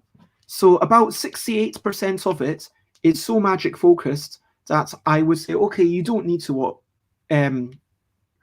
listen to this. 8% of it is, yeah, probably listen to this if you've got time, and 24% is, this will make you a better designer. And Mark Rosewater's show is one of the few ones where I'm like, yeah, it's probably the thing that I've spent the most time listening to. I've listened to some of the episodes even early on, like before I was working back in 2014, when there was only like maybe 2 or 3 years of it. I went back and listened to everything a second time, and then some of the things I've even been now listening to a third time, like just picking and choosing which ones I listen to a third time. But yeah, definitely. Now, do you want me to do any recommendations or any top lists, or has that all been fairly clear? I mean, I could say some arbitrary awards, like Board Game Business is the best one. Oh, that I don't really want to do that. But hopefully I've given you an idea of what these podcasts are all about. And there are a whole bunch of other podcasts. I hope that it's given you some inspiration for stuff to listen to. If there's anything that comes before M that you think I should be listening to, then please let me know. I've already written down the minimum list. I'll check that out.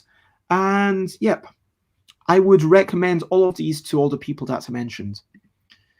Now, yeah, if anyone wants to add a task before you do a task, then we need to start a podcast named something after M before next time. I mean, that's a tall order, to be fair. And yeah, get me to listen to 100% of it. I mean, sure, Fun Problems, it's like only 2 episodes, but yeah. Okay, great. Well, apparently Alex and Xate are starting a podcast.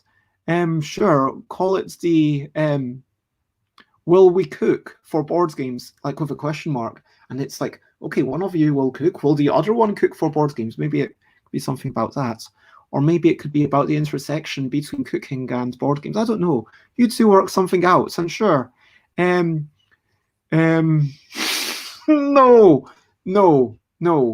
I am not accepting that. That, you know the rules. It has to be something that takes 10 minutes or less.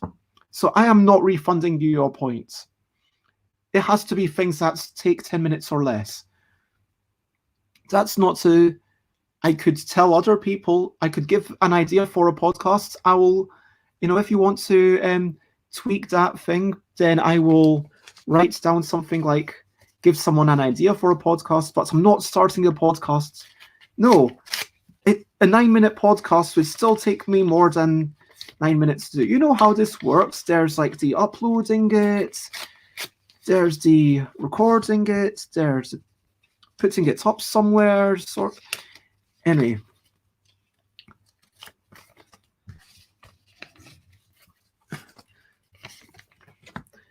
I could give you an idea for a podcast, or I'm going to give you a minute to think about it. Meanwhile, I am going to do a quick, where's my recap thing? There we go. Recap and wrap up. So I started talking about all these podcasts and Board Game Business. Lovely podcast for anyone who is early on, still learning in their actually publishing games. Board Game Design Lab. Yeah, it's good, like pick and choose, and if the title sounds interesting, you know that there will at least be some surface details. It's like, you get some initial groundwork. That's what I feel like Board Game Design Lab. It's like, okay, we talk about this thing, and the thing that the has clear names. Actually, Board Game Design Lab is the best at having clear names. Board Game Marketing, that's the best at being a show about marketing, board game marketing, because I don't know any other board game marketing shows except for actually the Funding the Dream, which I didn't have here. But yeah, I've listened to all of that. But yeah, Board Game Marketing, it's the best and also only currently going podcast about board game marketing. And Funding the Dream, I felt, was more of a case study, whereas Board Game Marketing, you do tend to learn maybe 1 or 2 things per show. Board Games in Bed, best for voyeurs who really want to know who Becky and Kelly are and what kind of games they enjoy. Board Games Insider, best for knowing industry news. Breaking Into Board Games, best for hearing 2 truths and a lie from people, and Joint, best at finding out how people got into board games. Finding Games, Joint, best at finding out how people got into board games, and best if you don't want to have that designer, developer, publisher dichotomy and be constrained by that, and you want to learn a little bit more about these people. 5 Games for Doomsday, if you don't want to learn about how these people got into games necessarily, but you just want to learn about the people. And some really amazing guests, high-profile people like Ian Livingston and Reiner Knizia, and then there's other people like myself. And anyway, but 5 Games for Doomsday, honestly, I would say that is the best at learning about a person overall. Fun Problems, most promising. That's what I'm going to put there. Most promising. Only 2 episodes. I have no idea what's it. Ludology, that's the best podcast about rambling and thinking about things in a more analytical, higher level, slightly. Magic the Gathering, Drive to Work, definitely the best for learning about how magic is made. I mean, indeed, the only podcast I think about learning how magic is made, really. But also, I would argue, the best podcast at making me who I am. It's the most impactful podcast for me. And if I could point at one person and say that person has, in terms of game design lessons, taught me more than anyone else, yes, Mark Rosewatch would pip Jeff Engelstein by a tiny bit. And I would say, going back to Ludology, most thought-provoking. Anyway, hopefully those have been some shows that you've gotten some idea of what you might like to listen to or what you won't like to listen to. And yeah, that is my recap. And there we go. Hello, Matthew.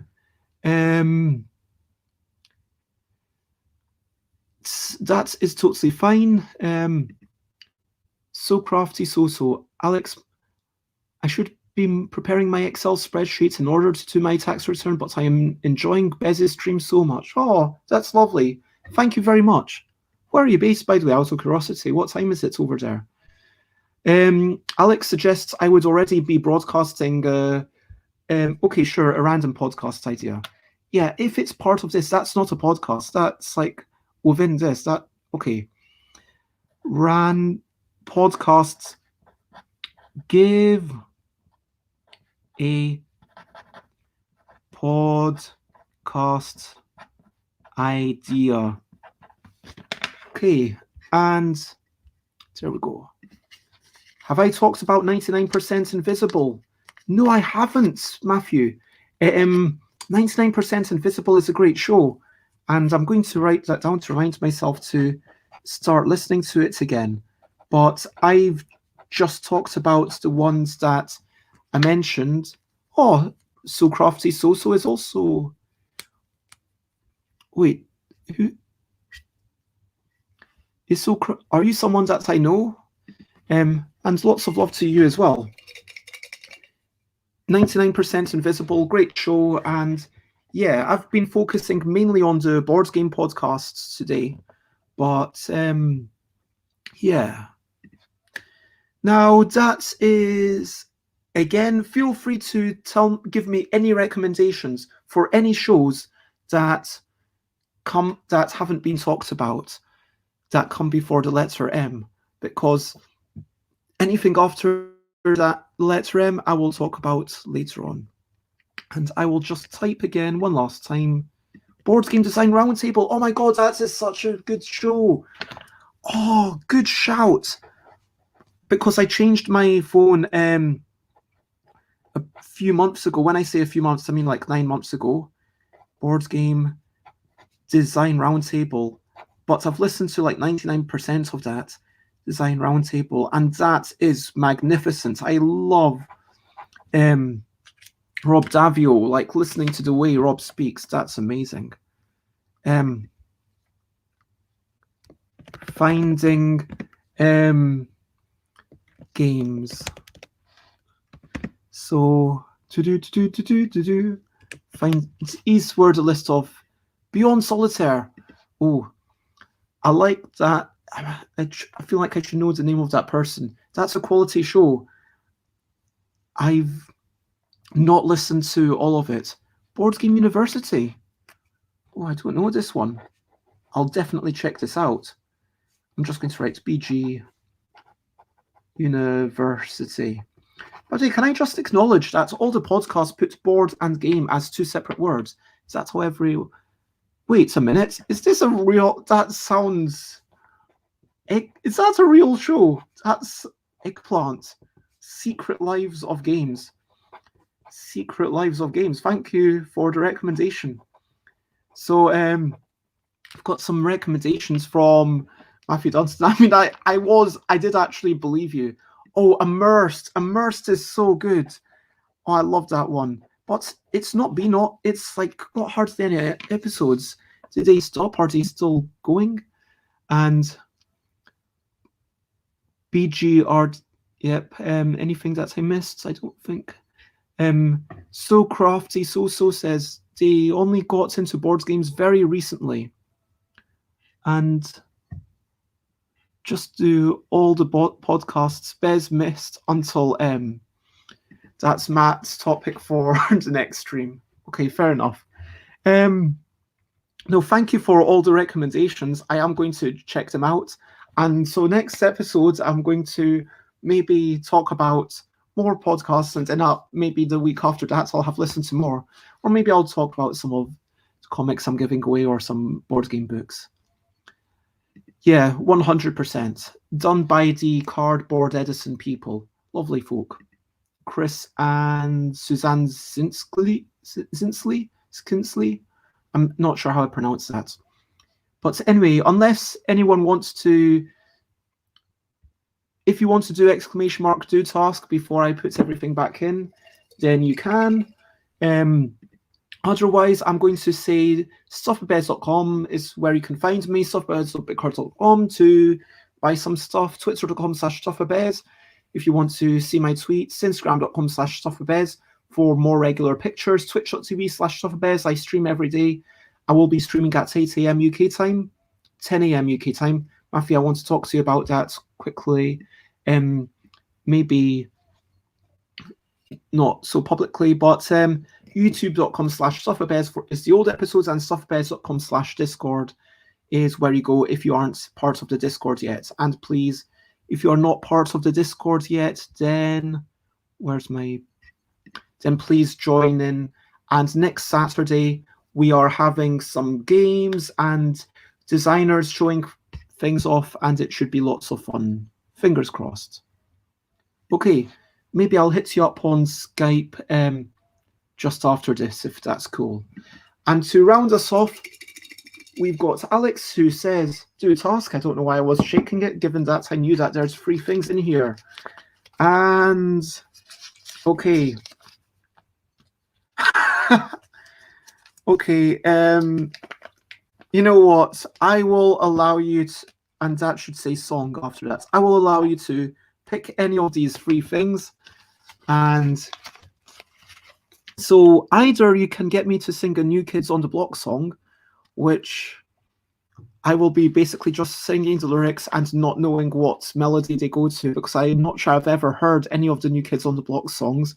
So I will be singing it to the melody of something else. Or right hand, right of, right elbow, or give a podcast idea. Those are the 3 things that were remaining in the cup. Hey, if you wanted more Teotihuacan, then you should have put it in the cup. It's too late now, Rob. Alex gets to decide. So podcast idea, right hand, right of, right elbow, or a New Kids on the Block song sung to a completely different melody. I mean, I think I'm going to guess which one Alex will pick. But in the meantime, I want to definitely say thank you to everybody. Alex says, yeah, New Kids on the Block. Suggest expansion idea. I haven't even played it. Why is everyone so fixated on Teotihuacan? Is this going to become like a big joke? Fine. Suggest expansion. No, maybe it's even funnier if I never play it. Suggest expansion ideas. I'm going to say suggest an expansion idea for NKOTB, New Kids on the Block. Teotihuacan. Okay. Oh. Oh, thank you, So Crafty So-and-so. Okay, so that is going in, and everything is going in as well in a minute. Oh my God, I love this cup. I'm so happy that I did this. Thank you. Before I do the New Kids on the Block, I want to say thank you, everyone, for being here. Thank you, everyone, for sharing in this joy and being a companion and being an audience and being a friend over the past months since I started, and even those who just popped in. I want to say thank you to So Crafty So-So, who pops in for the first time and seems to be a lovely person, so thank you very much. Thank you to Kalinsky, who's lovely and gave me some advice for stream elements and helped me with wee bits. Thank you to Rob, who's just lovely and joyful, and Tom Cauldron for obviously making Categoric Hell, but also joining me on Tuesday nights sometimes, and Tuesday nights are back next week. I will see how that goes before deciding whether to keep doing it. So ultimately, it's got to be fun for me. And thank you for Xate for being the most amazing moderator that someone could hope for, and Alex for being like a lovely moderator, a great presence, and Matthew for I mean, you are all wonderful. We should get Michael to play Teotihuacan on stream. So-and-so was what I had in mind when I created this nickname. Most streamers haven't picked up on that.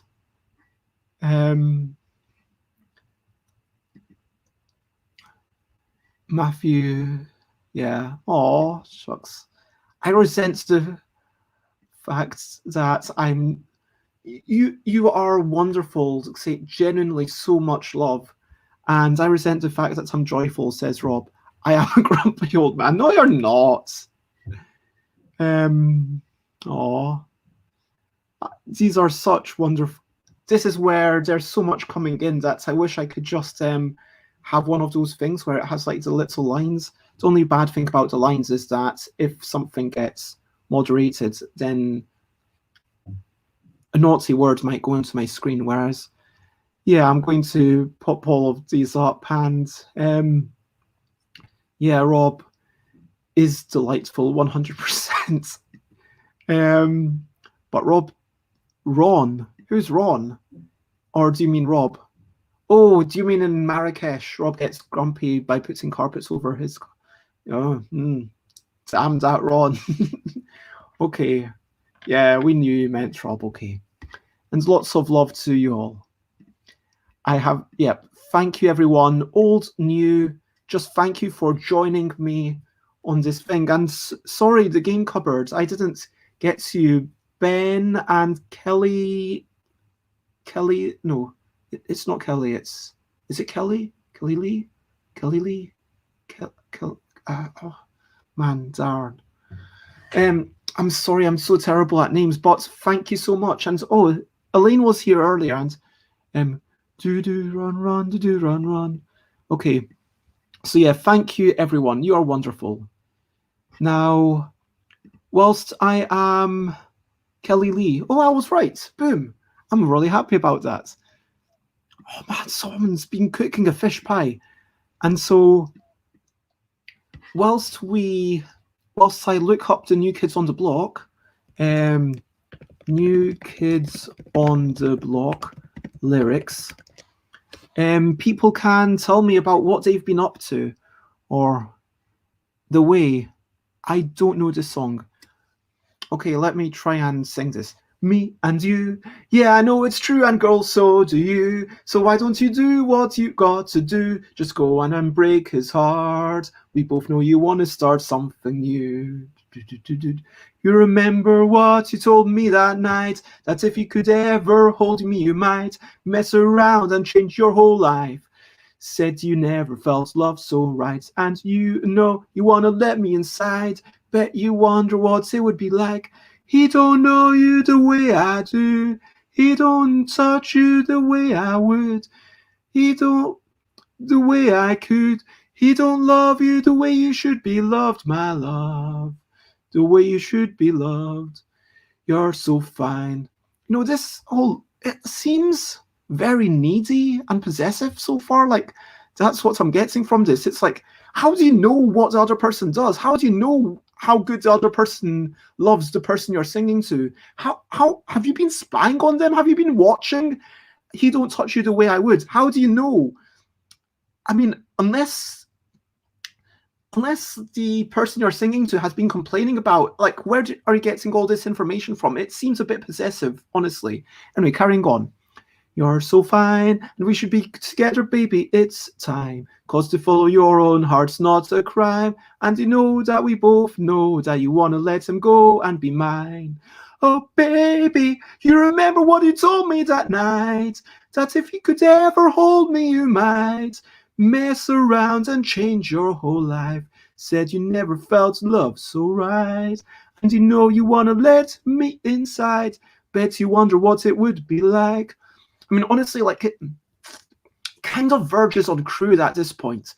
Even before we get into the dirty words, like, is this kind of meant to be a parody or a pastiche of, like, these kind of songs? Because, like, the possessiveness, like, okay, so maybe, like, when they said they might mess around and change their whole life, that was, I mean, saying you never felt love so right. I mean, if that's really what that person said, I mean, what's going on? For goodness sake, I mean, come on, make a decision. You need to have some communication with your partner.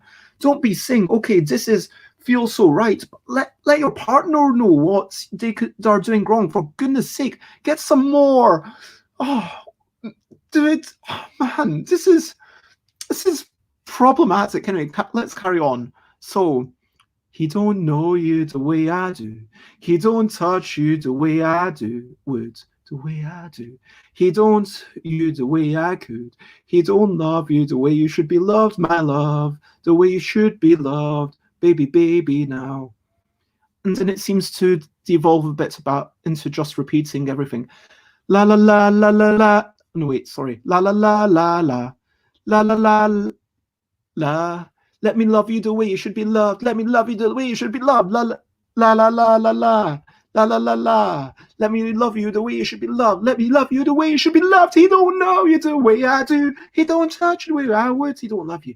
He don't do the way I could. He don't love you the way you should be loved, my love. The way you should be loved. Let me love you the way you should be loved. Let me love you the way you should be loved. No, you don't love you the way I do. I do. He don't touch you the way I would. He don't you the way I could. He don't love you the way you should be loved, my love. The way you should be loved. Oh, la la la la la la la la la. Let me love you the way you should be loved. I mean, okay, so what does loving entail? I mean, it seems like this entire person's it's a really strong focus on physical touch. I mean, look, don't get me wrong, physical touch is fine, and I'm all for it. You know, I'm all for physical stuff, but I mean, come on, let's not ignore the emotional connection. I'm just really no, no, no. I'm not getting behind. I completely. This is okay. Yeah, fine. Um. Okay. Apparently, we've got another couple of tasks to add to the thing, which actually might mean that I've got 3 in there again. Yeah. Next. There we go. So. I don't think I know this one either. I'm Pete Young right now. That's exactly how it goes, says Rob. Michael would be proud of you. Next time we should say which song. Don't throw my bass. Don't throw my bass. It's trashy's 90s boy band music. Don't overthink it. Sure, but don't overthinking things is what we do here. The point was to pick a bad band. Next time it'll be Brothers. Baby Got Back. Yep, I am doing this. Sing. What is the style of Shakespeare? So basically doing a spoken word in a kind of doing it in iambic pentameter, trying to make it fit into iambic pentameter. Is that what you're asking? Baby got back in. You know, I'm noticing that a lot of these are nothing to do with board games. So what I'm hearing is that people, you know, for all the talk about we love board games, and of course everyone here does, you know, board games are just emotional engines, and board games are just really tools and excuses for coming together and sharing nice experiences with each other. I like, oh, you mean like changing the words? Okay. I like large rears, and I cannot deny it. Okay. You can remind me of that if I forget. Act out all parts of a famous Shakespeare scene. Act out. I mean, of course, I do all parts, but act out a famous Shakespeare scene. Fine. Okay, so that is added. Act out. Yeah, I mean, all parts kind of goes without saying. Why would I only do one part? It is going to be very bad, you realize. And okay. Read the. I like. Thank you for bringing it back to board games. Read the first page of a game rule book in the style of a Shakespearean actor. Read. Oh, page 1 could vary a lot depending on. But fine, page 1 of a rule book. I'll just say Shakespeare style. like a Shakespearean actor. So keeping the words the same, but... Or I could potentially change the word to old-timey words, I guess.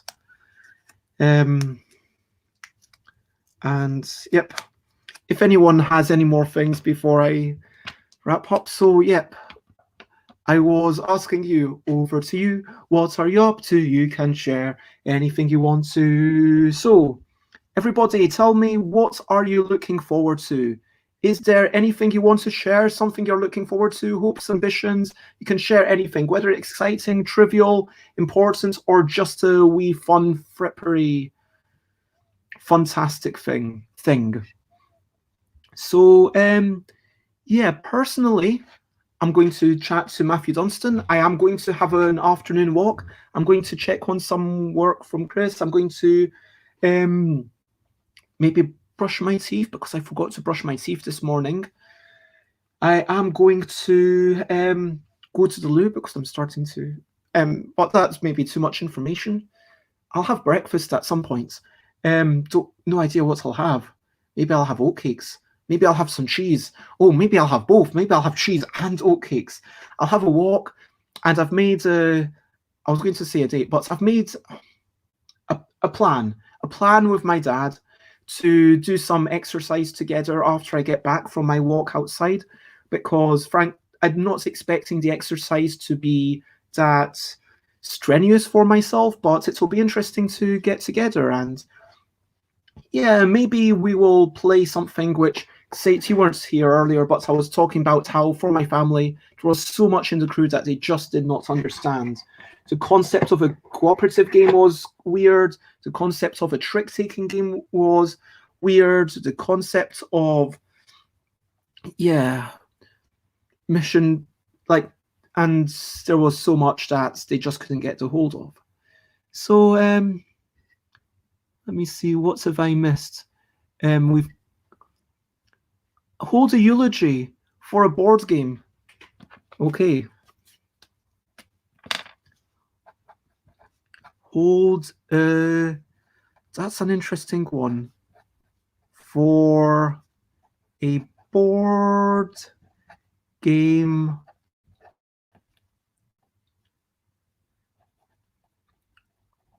viewer chooses game. Okay. And that is something that I've written. And so there we go. Looking forward to streaming more GeoGuessr today, hopefully. What time are you doing that? Rob says, Alex is making me pizza.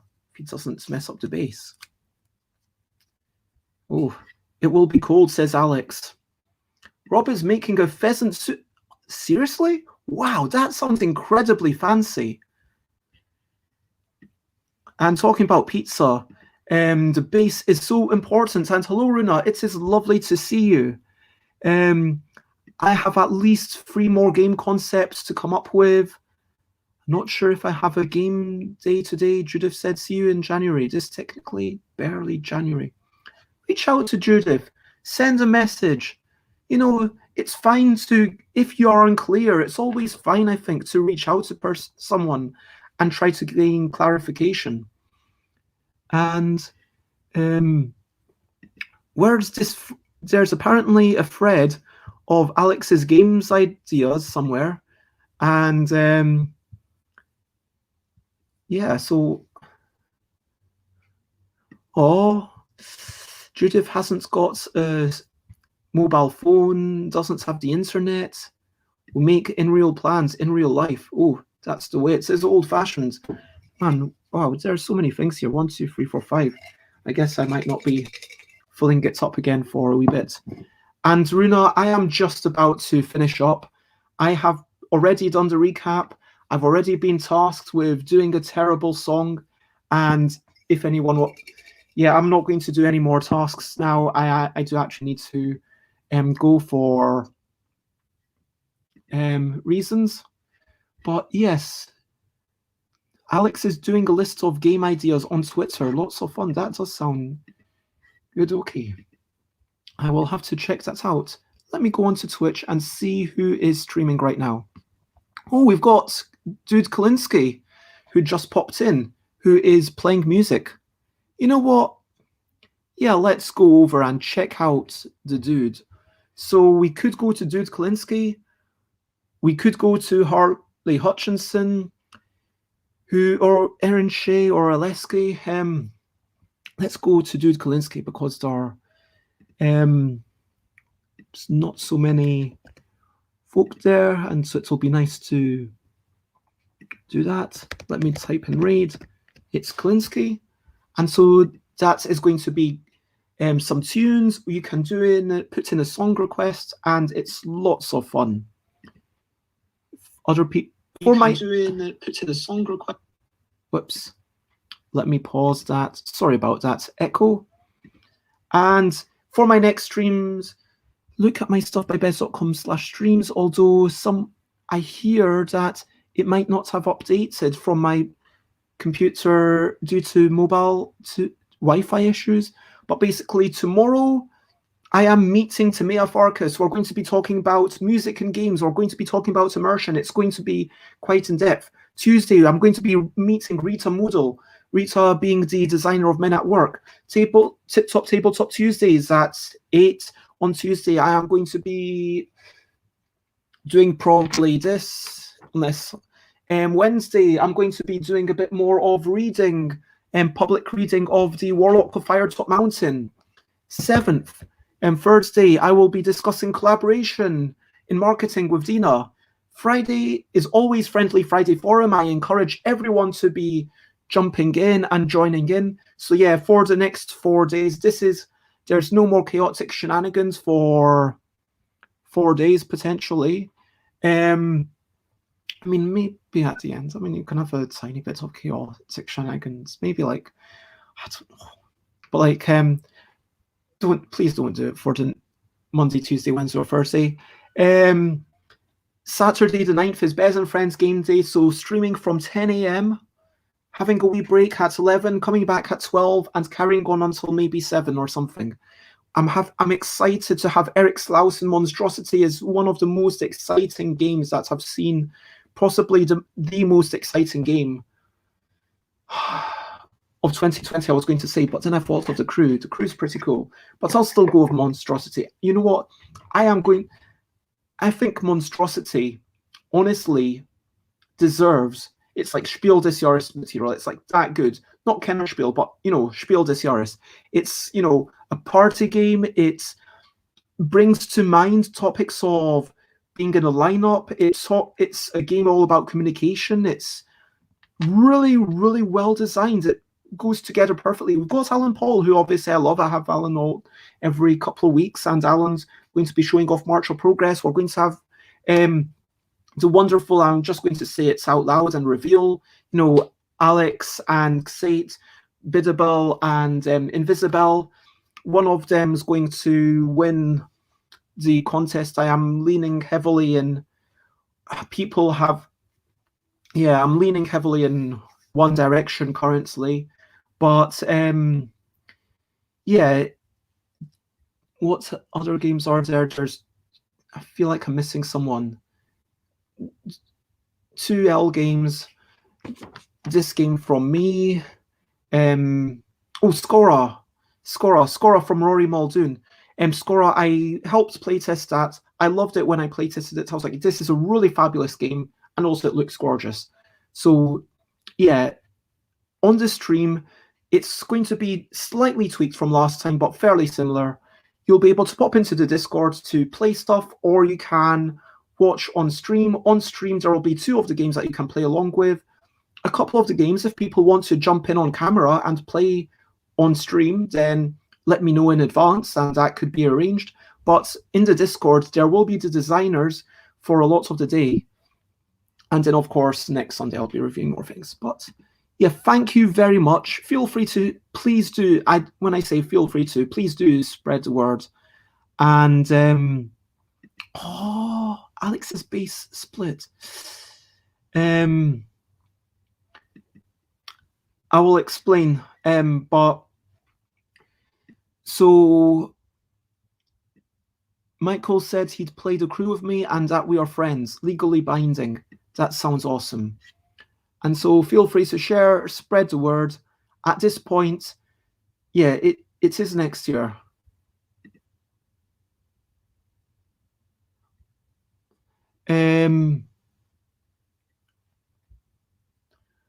Like, I will explain.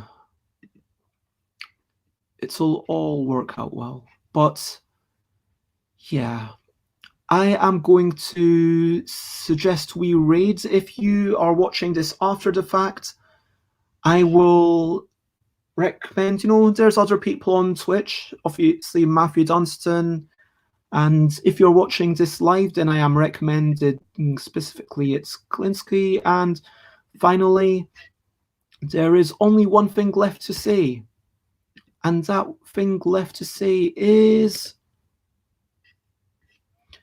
bye, bye, bye, bye. This is a goodbye song. Bye, bye, bye, bye. Thank you for watching along. Bye, bye, bye, bye. This is the end of the show. Bye, bye, bye, bye. And now it's time to go. Bye, bye, bye, bye. This is the goodbye song. Bye, bye, bye, bye. Thank you for watching along. Bye, bye, bye, bye. This is the end of the show. And bye, bye, bye, bye. And now it's time to go and enjoy your day or raid or whatever. But basically, bye bye, bye bye, bye bye.